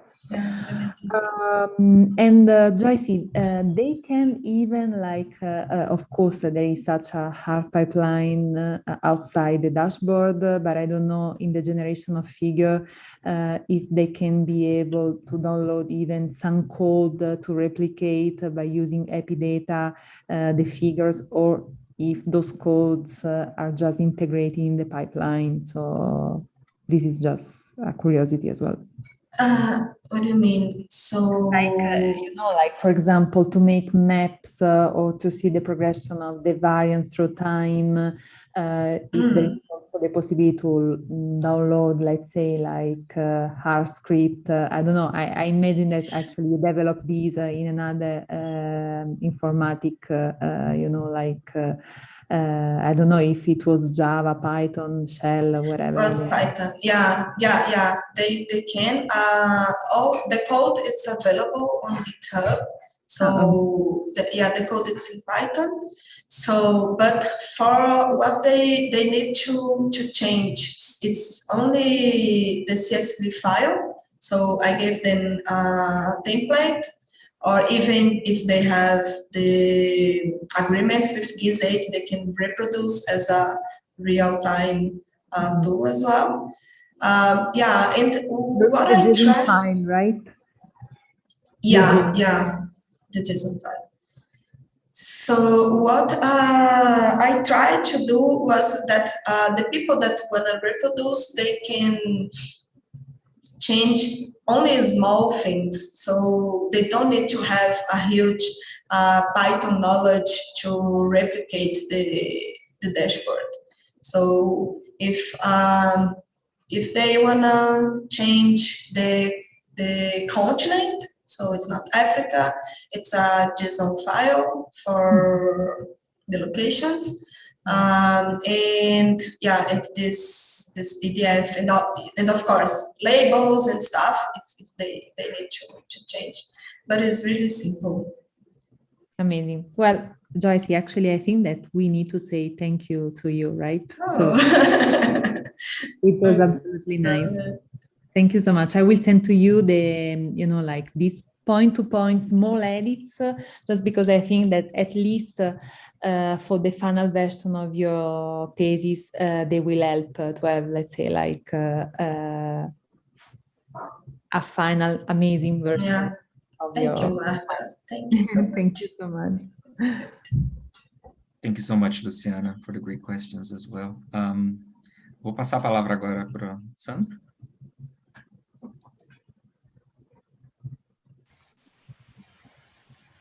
Obrigado, Douglas. Bom, obrigado a todos. Queria agradecer, viu, Joyce, a você e ao Douglas pela oportunidade, né, de participar da sua banca. Bom, I prepare all my questions in Portuguese, so I'm so sorry, but if someone needs some explanation, I try to talk in English also. Joyce, você está de parabéns pelo trabalho. Eu penso que ele foi muito produtivo, né? Você conseguiu, durante o seu tempo de doutorado, fazer muita coisa. Foi muito legal. Eu anotei algumas coisas aqui a respeito do texto. Alguma coisa de digitação. Tem até um detalhe que está na página... Deixa eu anotar aqui. Onde você fala da Covid, quando você fala que a Covid foi em 2019, aí você cita assim, e no ano seguinte, em 2021... 2021. Eu já consertei essa parte. Eu acho que era 2020. Eu falei, não, aqui, acho que ela perdeu um ano ali, eu acho que todo mundo perdeu um ano ali, né? É isso mesmo. Aí eu fui anotando, tá? Então, assim, eu marquei no texto e eu fiz um arquivo, estou com ele aberto aqui, eu estava sempre dando uma olhadinha para ver se tinha alguma coisa a mais para lembrar, mas isso é só para poder... É uma forma de colaborar com o seu trabalho, né? Você corrigir, porque aquilo que a Val falou no começo, a Valdete colocou ali, seu texto vai ficar na universidade, né? E ele vai ser referência para outros alunos, outros estudantes, outros pesquisadores, então... É muito bom ele ficar bonito, redondinho, né? Ficar certinho, redondinho. Eu não sei como é que diz isso em inglês, hein, Douglas? Redondinho. Bom, mas enfim, então assim, essas coisas eu vou deixar para lá, e a Valdete já falou muita coisa que eu tinha anotado aqui. Eu acho que o ponto principal é só essa organização do seu texto, né, que você vai entregar no final. Eu fui vendo a sua apresentação e eu fiquei assim, puxa, a apresentação sua ficou muito, muito boa, né? E ela ficou, inclusive, contemplando a metodologia, né? Que no seu trabalho, a metodologia ela se perde ao longo dos artigos, né? Eu até anotei, se não me engano, foi na página acho que foi na 24, que você salta, né? Você coloca um artigo ali depois, né? Era um capítulo de livro. Então, seu texto está, quando vê, simplesmente ele salta para o artigo, né? Para o capítulo de livro.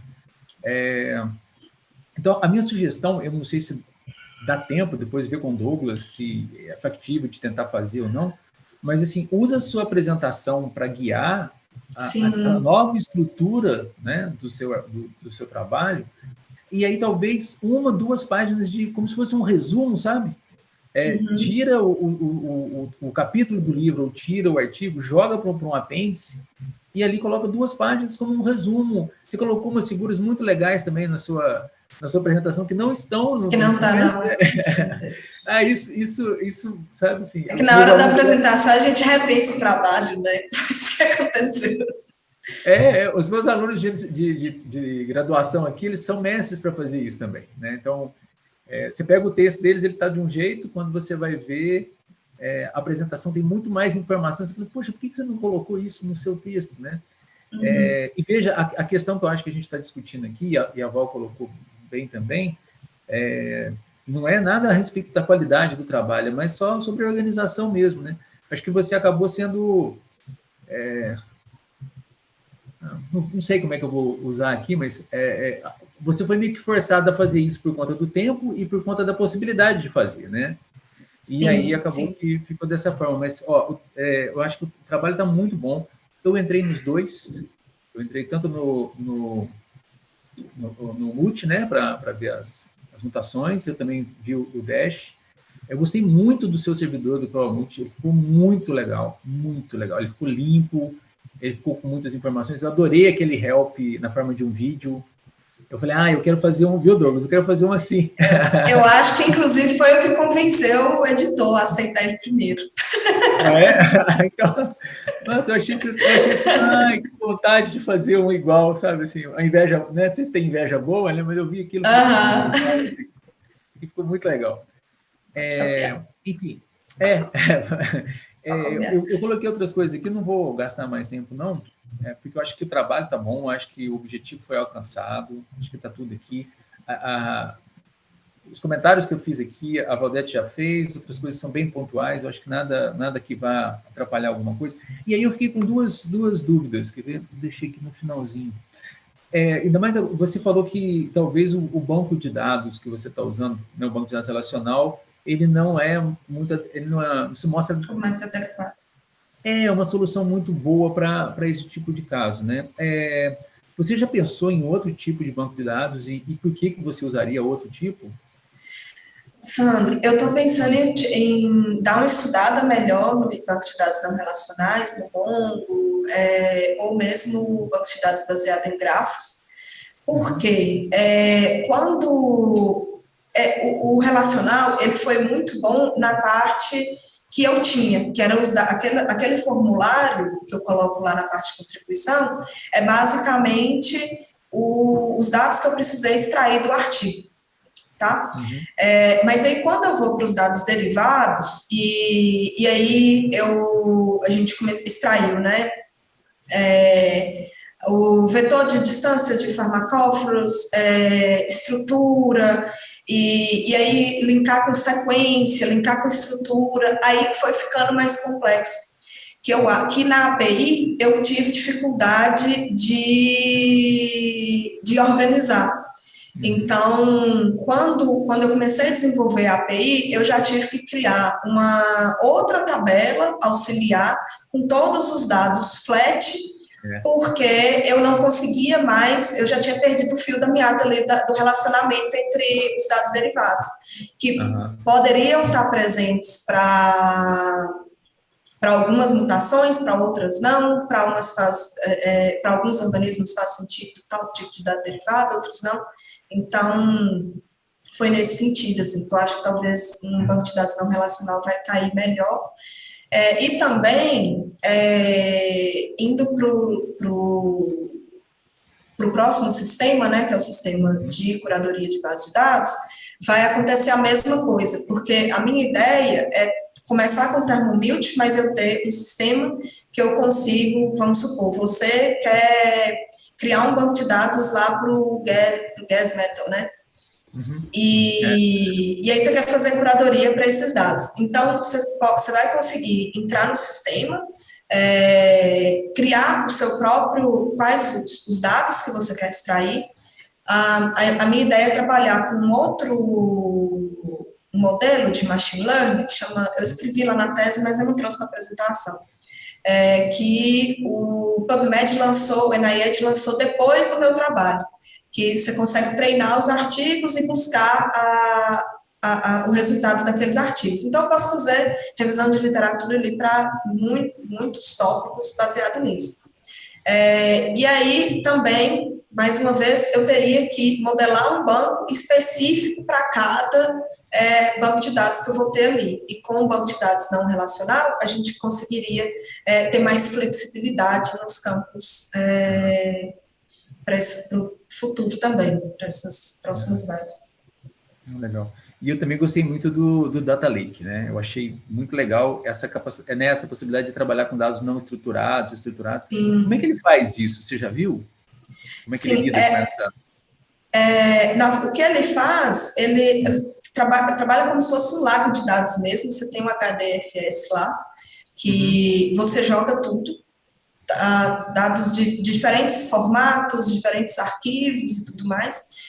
E os dados crus, né, o raw data, ele fica disponível. E você estrutura de acordo com o que você precisa. Então, na integração, então, vamos supor que eu quero integrar duas bases de dados diferentes. Então, eu vou integrar os dados específicos para aquelas bases. Então, na integração, você faz esse pipeline. E aí as ferramentas permitem, né, que você controle as versões dos dados que você tem. Outra coisa interessante é a parte de ingestão de dados, que você pode fazer ingestão automática dos dados. Então, ainda estou estudando assim, bem por alto. A gente está... Um dos projetos lá da África do Sul, eu acabei entrando nele, que é o Inform Africa, que visa fazer essa integração de dados de HIV com dados de Covid para estudar a interseção entre eles. E aí eles estão trabalhando com bases de dados de diversas instituições, né? O projeto é para tanto na África do Sul quanto Nigéria. E aí você tem projetos diferentes. Tem 3 projetos diferentes, trabalhando com 3 questões de pesquisas diferentes, mas que conseguem utilizar e integrar esses dados. Aí foi aí que eu vi a oportunidade de sugerir o Data Lake, que a gente vai tentar implementar lá. Legal. Bom, tá de parabéns mais uma vez. Douglas, muito obrigado pela oportunidade, e é só isso. Obrigada. A gente agradece demais, Sandro. Obrigadão. A gente vai dar a palavra agora para Luciano. Oi, tudo bem, gente? Eu desliguei a câmera porque a minha internet estava oscilando um pouco, mas eu acho que parou, né? Se eu cair, já sabe que eu retorno em algum momento. Bom, primeiramente, muito obrigada pelo convite, né? Assim, eu acho muito legal porque eu acompanhei, né, na sua qualificação, né, já há um tempo já acompanhando o trabalho da Joyce, então é legal a gente poder estar participando, né, da evolução, tanto do trabalho quanto da aluna também, né, assim, é muito interessante isso, então muito obrigada pelo convite. Eu também não vou querer me estender muito, não, né, já por causa da hora, né, já está todo mundo... Né, um pouco cansada, acabou de escurecer aqui também, então eu tenho, na verdade, o trabalho está fantástico, como todo mundo já falou, né, alguns problemas de organização do texto, que é muito difícil, né, quando a gente tem 2 trabalhos, conseguir relacionar os 2, né, então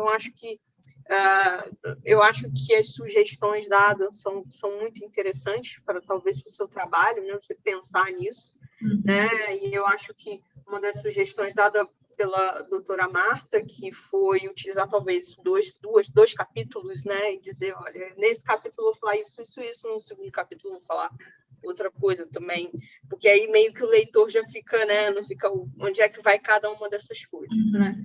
Mas, assim, de resto, eu acho que todos já fizeram a maioria das perguntas que eu tinha feito aqui, então, na verdade, tem mais curiosidade, Joyce, assim... A minha curiosidade mais fica em relação, você falou, né? Mudou o nome, né? Eu gostava do Tomatoes também. Eu achei legal. Eu falei assim, ó, eu falei assim, não fui eu que sugeri tirar o nome. Não foi, não. Acho que foi o Lucas. O Lucas que falou que não estava muito legal. Mas o nome também ficou muito legal, ficou único, né? Então, igual você procurar e achar um portal diferenciado, isso ficou muito bom. Então, a minha pergunta, na verdade, é só algumas curiosidades, né, em relação ao seu trabalho. Uma delas seria em relação a como que você fez essa curação manual, né? Você fala, na sua apresentação, você falou que você fez, no seu trabalho falando que tem mais 2. Foi você e mais 2 ou só foram você e mais 1?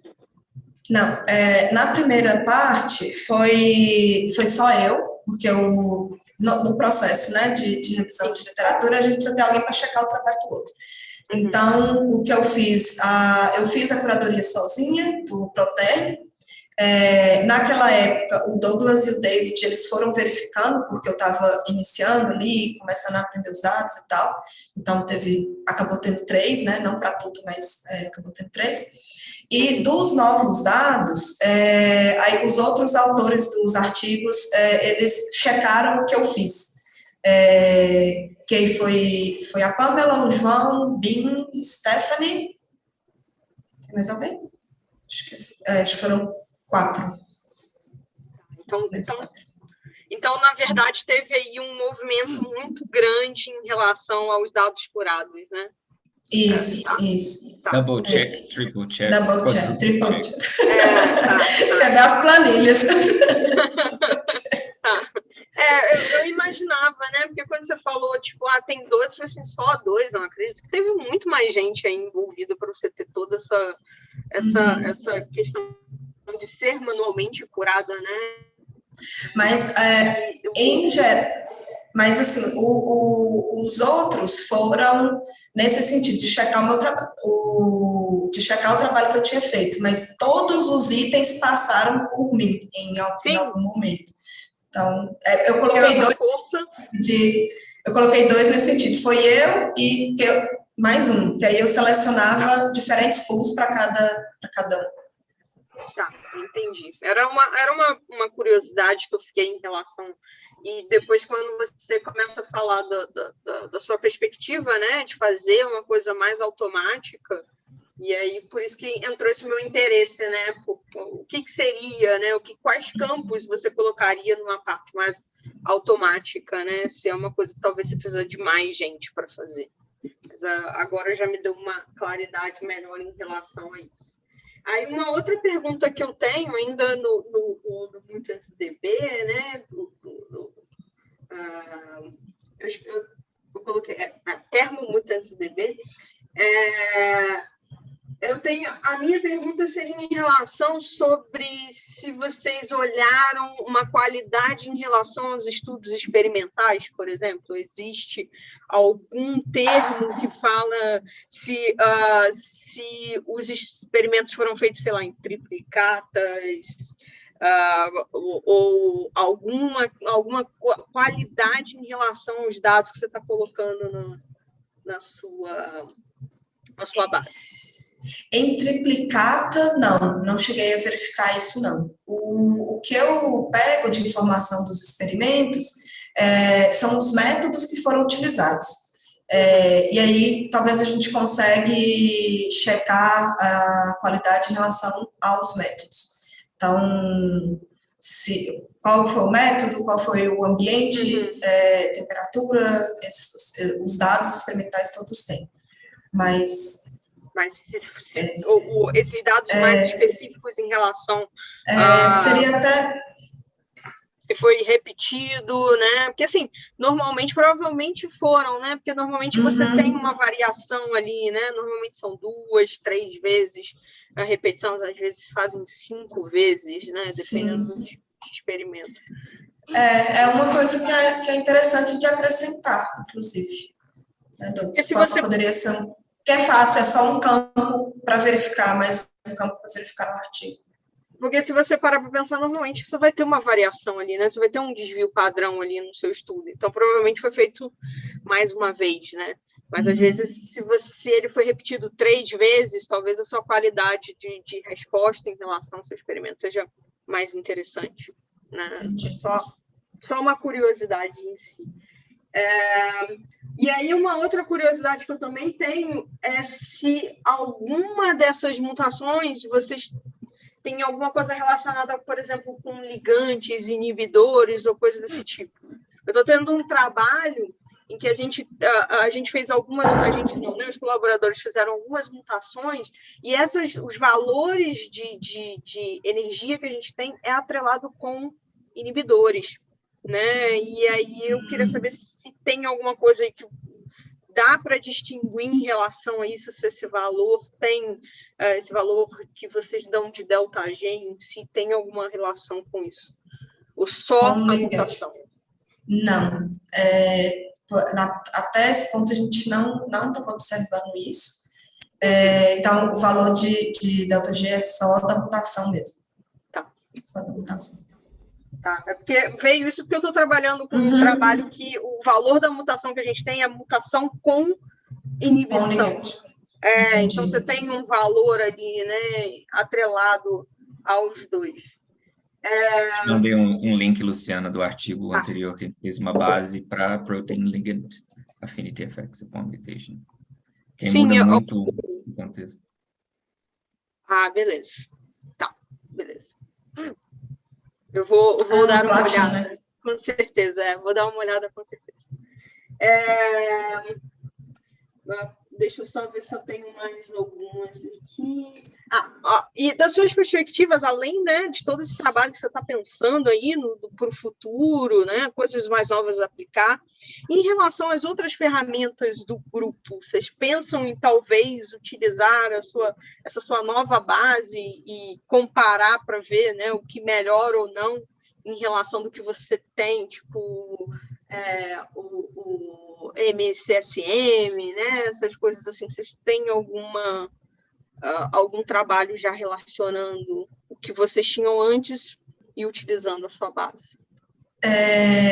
Ainda não, a gente não começou a fazer isso, mas a minha proposta para o Douglas e para o David, da gente retreinar os modelos, e inclusive colocar nesse pipeline de retrotreinamento, né? Conforme a gente tem novos dados, ter ferramentas sendo treinadas com esses novos dados. Então, por isso, a ideia do Data Lake, ele passa, eu passei muito rápido pelas questões de MLOps, mas passa por isso também, de eu ter uma estrutura ali, onde eu cuido de todo o sistema, a vida do modelo de machine learning, o ciclo de vida do modelo de machine learning. Então, a ideia é isso mesmo. Conforme as bases de dados forem sendo atualizadas, o Platinum também está no meu radar. A gente está atualizar também os modelos. Tá ótimo. Eu acho que seria interessante, talvez, até para um artigo, né, tantos anos depois, né, o que vocês conseguem, né, uma melhora, né, uma eficiência em relação do que vocês tinham no começo com os que vocês têm agora, né? Seria uma ideia. E, por último, minha última pergunta, né, eu não vou falar muito sobre o dashboard, não, achei fantástico, tá, assim, maravilhoso, achei muito bem feito, aí eu meio que fiquei mais no ThermoMutDB, que talvez seja uma coisa um pouco mais prática, né? Que talvez eu possa conseguir utilizar mais no futuro. Mas a minha última pergunta é em relação à sua qualificação. O que aconteceu com as mutações compensatórias? Então. Aí a gente vai trabalhar com elas agora. Ficou para trabalhos futuros. Tá, então foi uma questão, então, em relação a toda... Porque a sua qualificação foi um pouquinho antes da pandemia. Foi questão de tomada de decisão mesmo, porque ou eu ia para as mutações... Eu fui para a África do Sul, eu estava literalmente, tipo, depois da publicação do ThermoMut, indo para os modelos de machine learning. Aí eu precisava decidir se eu ficava lá trabalhando no que eu já estava trabalhando ou se eu me envolvia nos trabalhos do grupo. Eu preferia envolver nos trabalhos do grupo. Tá. Era só uma pequena... Mas vai sair. Eu imaginava que seria uma coisa desse tipo. Eu imaginava que... Eu acho que mesmo com a pandemia, você tem 2 trabalhos aí, né, assim, de pesos em revista de peso, né? Então, assim, não tem o que reclamar do seu trabalho em si, mas a curiosidade ficou, cadê as mutações compensatórias, né? Então, tá, muito obrigada, Joyce, muito obrigada, Douglas, pelo convite, e fico muito feliz de ver o trabalho que você está realizando e a sua trajetória também. Muito obrigada. Obrigada, Luciana. Agradeço. A gente que agradece. Muito obrigado, Luciana. Ari? Próximo, Ari, que eu quero destacar de novo, foi crucial nessa trajetória da Joyce, tem todo o apoio e suporte, inclusive para a transição de sanduíche na Austrália para sanduíche na África do Sul. Ari, te passa a palavra. Com certeza. Vocês estão me ouvindo bem? Uhum. Sim. Tá. Não, eu me lembro quando o Joyce ligava para mim em desespero, né? Eu chamei a Ari no WhatsApp. Ari, vou desistir. Temos que resolver, já estava querendo desistir. E, na verdade, é a função do coordenador do programa, ele tentar resolver tudo que é possível, né? O programa apoiou também, inclusive apoiou financeiramente, né, Joyce? Tudo que a gente pôde fazer e ajudar, tanto na rede de contatos, como tudo. E, na verdade, eu estou muito feliz, né, de que você tenha chegado no final com um trabalho tão bonito, uma tese tão bonita e tão produtiva. Além, é claro, da possibilidade, né, de você ter feito o sanduíche e no final das contas, mais ainda, né, que você agora uniu o Sul, né? O Sul, é verdade. O Sul, e você fez a conexão Sul-Sul. Sul-Sul. Austrália, África do Sul e Brasil. Muito legal.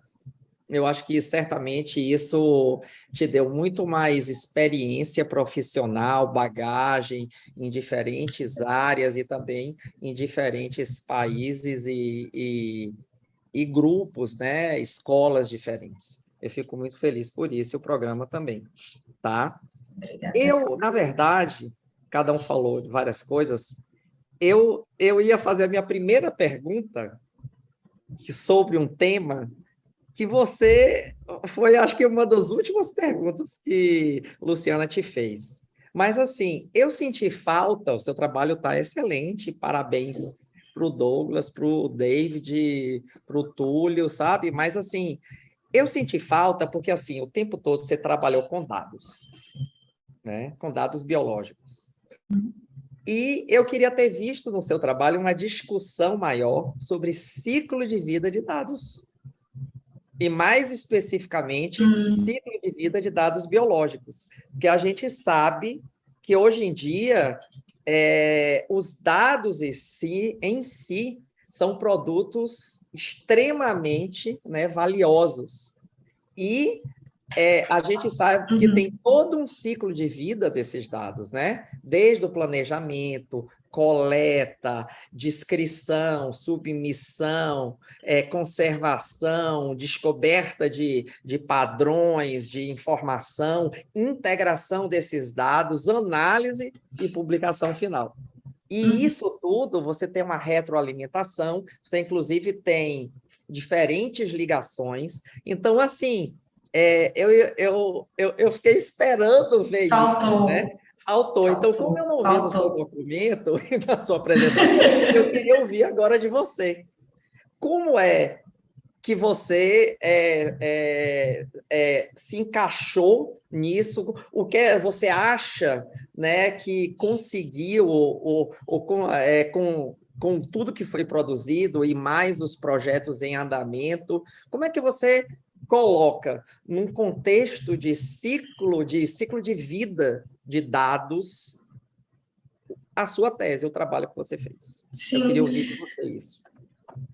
Ari, isso inclusive é muito interessante porque quando eu olho para o ThermoMut e para o dashboard, a ideia era justamente essa mesmo, que os dois eles passam por diferentes ciclos, né? O ThermoMut ele vai estar ali no início mesmo, na aquisição dos dados, no tratamento dos dados, na curadoria deles, nessa retrocuradoria até estar pronto para ser publicado numa base de dados, e mesmo depois que ele é publicado, ele ainda passa por, como a gente experimentou, né? Ele ainda passa por mais refinamento.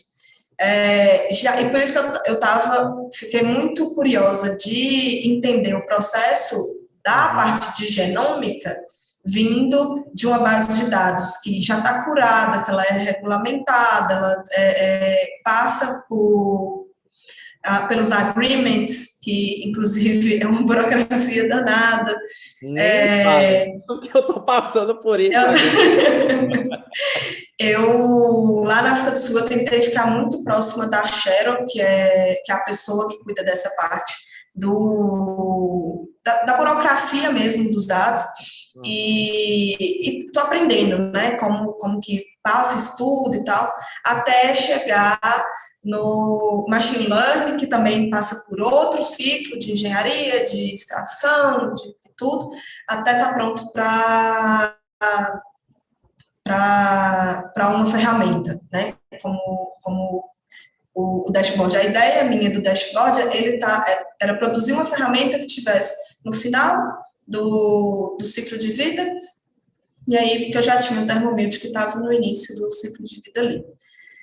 Eu percebo que, primeiro, é um caminho longo, né, que os dados passam, e principalmente dados biológicos, a velocidade é muito rápida e o tanto de informação que você pode agregar, ela diferencia de dados convencionais, né? Uhum. Então, eu acho que a principal particularidade que dados biológicos têm é justamente você, né, tentar manter, e aí a gente usa assinaturas para isso, e diversos...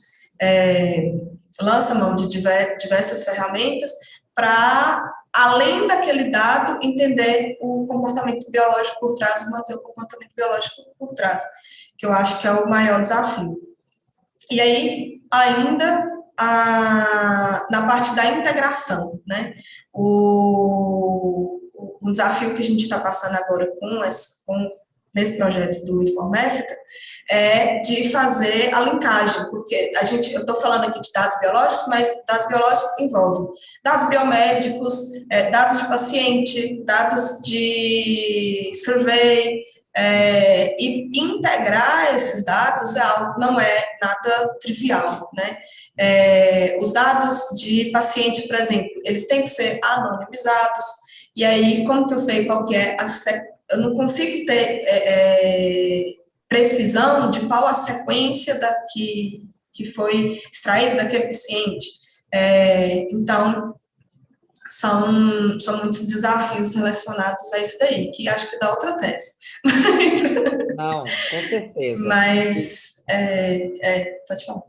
Não, e os dados biológicos, eles são geralmente altamente hierarquizados, desbalanceados e enviesados, né? Então, são três coisas que a gente tem que tomar muito cuidado, e uma coisa que eu gostei bastante, principalmente no ThermoDB, foi justamente o cuidado, o extremo cuidado com a padronização, tá? Eu achei, assim, para mim, foi o ponto forte, sabe? Você ter muito cuidado com a padronização, com as medidas, com tudo, tá? Porque é o que ocorre. Eu trabalho, assim, não diretamente, mas eu trabalho com um grupo da Universidade Federal de Santa Catarina, que eles são das ciências da computação, né? Então, a gente trabalha com dados de imagens macroscópicas de fungos, e a gente está fazendo isso. Então, tem toda a questão, né, desde da parte do ciclo de vida inteirinho, a parte de inteligência artificial e tudo, para identificação. Então, assim, a gente sabe como é trabalhoso, complicado, e toda hora você tem que se deparar com isso, tá? Então, uma outra coisa que você até começou sua apresentação, é essa questão de erro nas bases de dados, tá? E a gente sabe que é muito comum a propagação desses erros, né? Então, você, eu acho que... Bom, eu vou deixar você falar. O que é que você pensa nessa questão de tentar diminuir, ou estratégias para tentar diminuir esses erros e também evitar a propagação desses erros? Evitar que eles sejam propagados. A tentativa de diminuir é justamente relacionada à proposta de envolver a comunidade, né? Então, o dado ele precisa ser, igual o Douglas falou, double checado, triple checado, e inclusive minha ideia com esse sistema, com esse novo sistema, é categorizar isso mesmo, para a gente ter uma hierarquia ali do quão confiável é aquele dado. Então, se um dado ele foi checado 10 vezes, eu posso assumir que ele é mais confiável do que um dado que foi checado só uma vez. E a partir dessa amostra, a gente consegue também estimar o comportamento biológico. Por exemplo, eu aprendendo ainda, né, sobre termodinâmica e tudo, eu assustei quando eu vi o desbalanceamento na minha própria base. A gente tem muito mais mutações. A gente tem muito, mas aí na cabeça da pessoa da computação, né? Não, a gente tem... a gente tem que balancear essa base, porque eu tenho que ter o mesmo número de rótulos para mutações que estabilizam e que desestabilizam. Então, quando a gente olha para o comportamento biológico, então a base está certa, né? Porque a gente está representando ela é representativa daquele problema biológico específico. Então, eu acho que as duas coisas têm que caminhar juntas. Tanto o conhecimento biológico, quanto essa curadoria contínua dos dados ali. Se eu tenho essa base, esse pool, né, o inicial ali, que eu sei que representa fielmente o que a biologia está me dizendo, também é um indicativo de que eu posso confiar naqueles dados. Tá, perfeito, era isso. É porque quando você trabalha com ciência cidadã, né, que você tem... você usa a comunidade, é muito bom, porque você tem a possibilidade, né, de fazer múltiplas checagens por diferentes pessoas, mas, ao mesmo tempo, você pode ter uma perda, né, de confiabilidade em função do conhecimento de cada um desses... De cada um, exato. Comunitários, né? Isso, então, exato. Pois é. Então, é algo que é sempre um trade-off, né? Do que você aumenta por um lado, mas tem que tomar cuidado por outro. O conhecimento do domínio, ele é muito importante nesse sentido. E principalmente na hora de fazer os modelos de aprendizagem computacional. Né? E agora eu vou aproveitar, porque eu sei que é sua formação, né? A formação original, né? E eu vi que você trabalhou, né, como modelos, algoritmos semi-supervisionados, algoritmos supervisionados. Você não pensa em integrar todas as possibilidades, não? Porque eu vou te dizer, assim, é óbvio que cada grupo, né, ou cada grupo de métodos desses tem suas vantagens e desvantagens, né? Se você trabalha com qualquer método supervisionado, aí tem problema de overfitting, enfim, sempre tem um problema.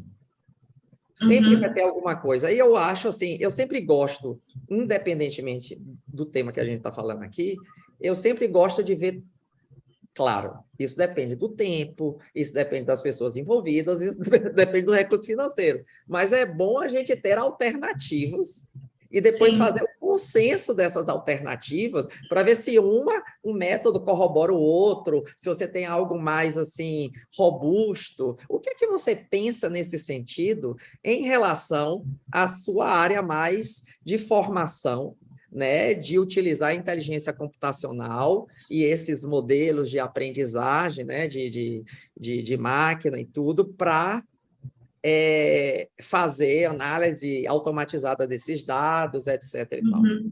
Ari, eu acho que... Muito boa pergunta, obrigada.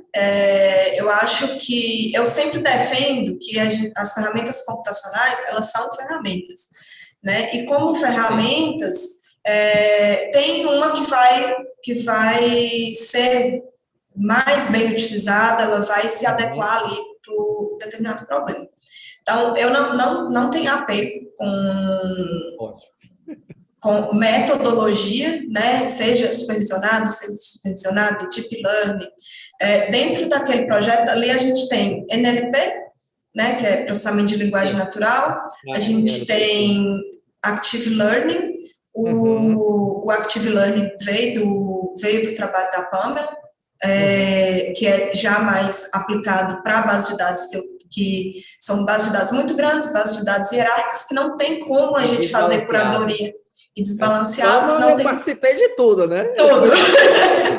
De entrada dela, eu fui da qualificação e fui eu conheço tudo. Ela deve estar por aí assistindo com o Gael.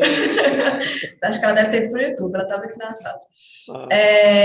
Então, nesse caso, o Active Learning, por exemplo, a gente pode utilizar com amostras pequenas, fazer curadoria de amostras pequenas, e esse modelo vai aprender com essa amostra.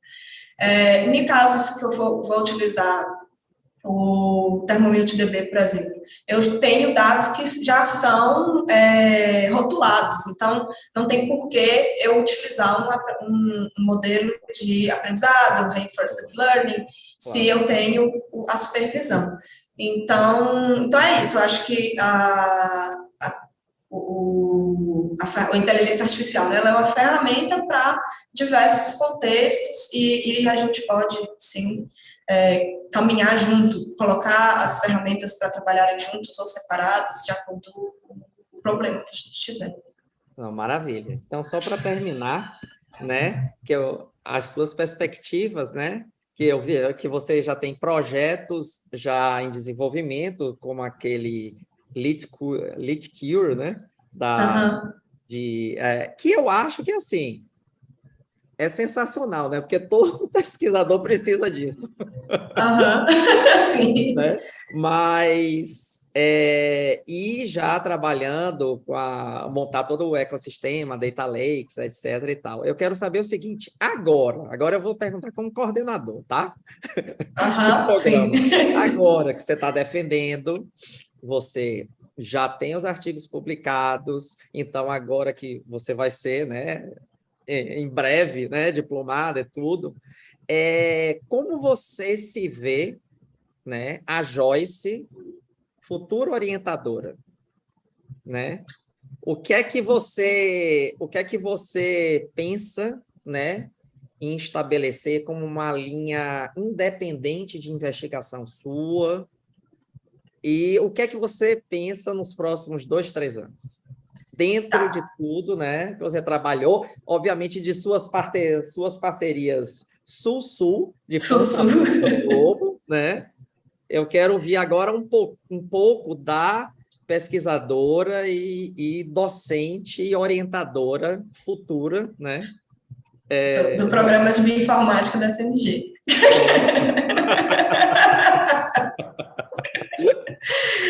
Ari, nesse sentido, assim, sempre foi um duelo para mim, não um duelo, mas eu não me vejo separando as duas áreas, né, a bioinformática e a computação. Sim. Então, o que eu vim trabalhar, inclusive vim fazer o doutorado na bioinformática, foi justamente para me encontrar enquanto pesquisador, uma linha de pesquisa e tudo. E o que eu me identifico, a Nature cunhou esse termo aí um tempo atrás, Research Software Engineer. que é um pesquisador que ele não necessariamente ele vai estar atrelado a um problema, no nosso caso, né, um problema biológico específico. Eu vou tentar ir muito para esse lado de dados, eu tinha até colocado uma frase nos objetivos, mas eu tirei depois para não ficar muito sonhador e tal, mas o que eu quero fazer é ajudar a ter dados melhores para a bioinformática, para os problemas biológicos. Então, eu vejo muito minha linha de pesquisa indo no desenvolvimento dessas ferramentas, nas análises de dados, desenvolvimento dos modelos de machine learning, pensando nisso, contribuir com... E aí é uma escolha que me abre me requer, né, um número grande de colaborações, porque que eu acho que é a função ali do profissional de ciência da computação. A gente tem a computação como área meio, né? Então, por isso, esse esforço, tanto com a Austrália, com a África do Sul, de manter as colaborações, tem a Fiocruz também, Gabriel, a gente vai continuar trabalhando junto, porque com o meu background, eu não tenho como aprender diversos, eu me especializei aqui na parte de termodinâmica, estou aprendendo um pouco mais de genômica e tudo, mas não tem como eu saber de tudo, né? Claro. Então, né, eu acho que a gente tem que trabalhar junto com pessoas que têm os problemas e eu imagino que o meu laboratório vai ajudar a melhorar os dados para resolver esses problemas. Maravilha. Então, parabéns, Joyce, para você, parabéns para o orientador, Douglas, para o David, para o Túlio, lá na África do Sul, vocês estão de parabéns, e foi um prazer muito grande. Né? Igualmente, Ari, muito obrigada. Muitíssimo obrigado, Ari, por tudo. David acabou de me mandar uma mensagem que ele está com problema de microfone, mas ele escreveu os comentários dele aqui. Joyce, eu vou ler só para ficar gravado no YouTube também, e ele escreveu o seguinte: Douglas me pediu para compartilhar alguns comentários, mas meu português escrito é melhor do que o falado. Joyce, Douglas e eu estamos muito orgulhosos de tudo que você conquistou. Não é fácil ter que mudar e adaptar planos de forma tão dramática, devido a mudanças que estão fora do seu controle. Mas você criou 2 recursos incríveis que já são usados e muito utilizados. É importante ressaltar que ambos foram já usados para mudar a forma como as pessoas fazem as coisas, inclusive fornecendo o primeiro conjunto de dados independente para validar ferramentas preditivas de mutações. Isso já teve implicações de longo alcance e é prova de todo o seu trabalho, no final das contas. Parabéns por chegar ao final do seu doutorado. Estou realmente ansioso para ver todas as coisas brilhantes que você fará a seguir. Obrigado pela oportunidade de fazer parte da sua jornada. Eu faço das palavras dele a minha também. Eu não tenho questões ou comentários para dizer, a não ser que foi um prazer ver a sua progressão e seu crescimento ao longo desses anos. E você é uma pessoa extremamente, eu queria deixar claro para a Joyce, é uma pessoa extremamente hardworking e resilient. Resiliência, principalmente em termos de pandemia, é algo assim que foi marcante na Joyce. A despeito de todas as diversidades, eu não sei se as pessoas sabem, mas a Joyce estava com passagem comprada, pronta para embarcar para a Austrália, uma semana antes da Austrália fechar as fronteiras. A gente teve que fazer tantas mudanças ao longo do tempo e a atitude dela sempre foi, tem desafio novo? Bora para frente, bora fazer. E é uma pessoa que não só cresceu muito, aprendeu muito, mas ajudou outras pessoas também. Então, nesse sentido, eu acho que prova a qualidade de orientadora que ela vai ser também. Tem sido um prazer, Joyce. Espero que a gente continue trabalhando junto. Já te mandei, ao longo aqui da apresentação, algumas novas ideias para a gente fazer ano que vem. Opa! Tem mesmo. Tem. Obrigado por tudo, parabéns. Eu queria agradecer a todos os membros da banca por ter mais uma vez aceitado o convite, por todos os comentários que são fantásticos. Eu acho que, assim, muito por conta de todo o contexto, a gente teve que correr muito, teve que mudar muito. Acho que tem ainda um gap para ser feito na tese, e os comentários são spot on nesse sentido, para realmente deixar esse legado que faça jus com a quantidade de qualidade do trabalho que você teve. E, com isso, eu queria passar, então, para a próxima etapa de deliberação da banca. Como é que a gente faz? A gente cria uma...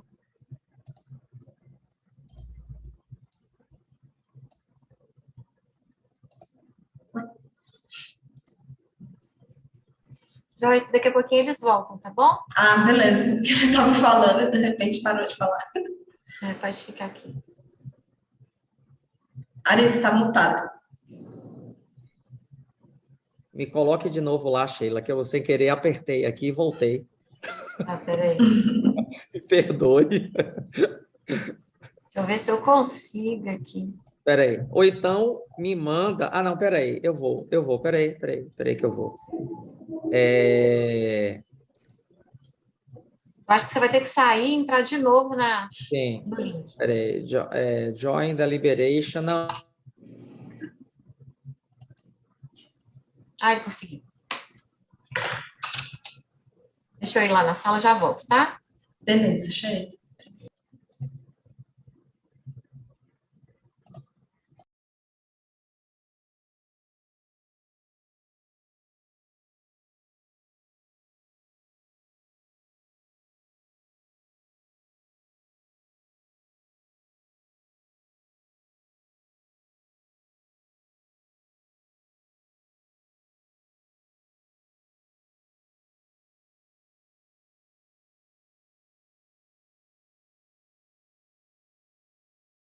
Ah, apareceu alguém para ficar aqui comigo. Vamos sair.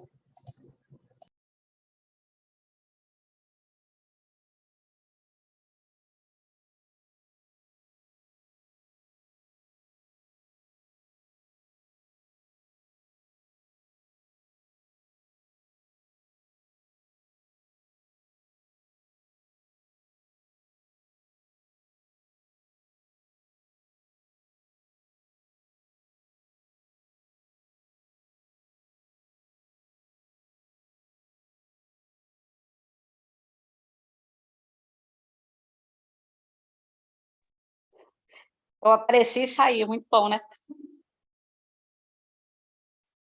Uai, achei que você tinha arrependido de ter voltado. Eu acho que não, tadinha. Eu tô acompanhando aqui, eu só tinha saído dessa salinha aqui, tava vendo pelo YouTube. Ah, tá. Eu achei que eu ia te apresentar para a Pamela. Ela saiu, ela deve ter ido para o YouTube também. Eu saí logo depois que ela saiu. Peguei, não vou ser a única, não. Deixa só a Pegou na banca. mão dela, né? Minhas duas amiguinhas do doutorado. Aliás, eu sei do mestrado, ela do doutorado, era isso que eu ia falar.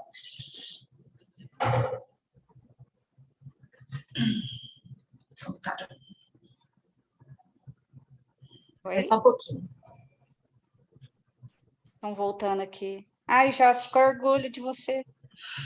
Ó. Obrigada, não. Voltou. Estamos aqui de novo. Pronto, Voltei Douglas. também. Você.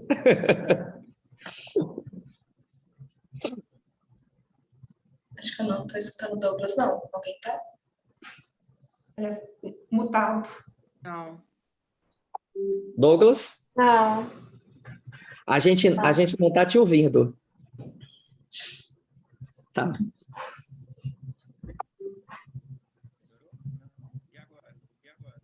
Tá baixo. Melhorou? Aumenta, melhorou. Agora. Não? Agora sim. Tá ok. Estão me ouvindo? Sim, Tá. agora sim. Ah, agora foi.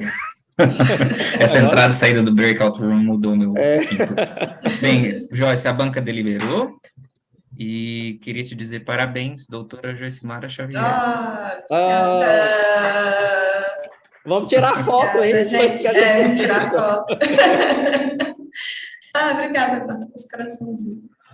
Deixa eu dar frente. Mais uma vez, Joyce, parabéns pelo seu trabalho, todo o esforço e com certeza esse é um passo inicial fantástico para uma carreira de pesquisadora independente, que eu tenho certeza que vai ser maravilhosa também. Com certeza. Obrigada, Parabéns. Douglas. Obrigada a todo mundo. Aham. A despeito dos horários diferentes, Marta, já deve ser o quê? 1 da manhã. Meu Vamos Deus. amanhã aí. Tadinho da Marta. Obrigada, Marta. Então, wrap up para o pessoal poder descansar também. Obrigado a todos mais uma vez. Parabéns, Joyce. Obrigada, Parabéns, gente. Tchau, gente. Parabéns, Joyce. Obrigada Tchau, a tchau. todos. Obrigada. Obrigada, tchau, gente. Parabéns. Abração. Tchau, tchau. Abração, gente.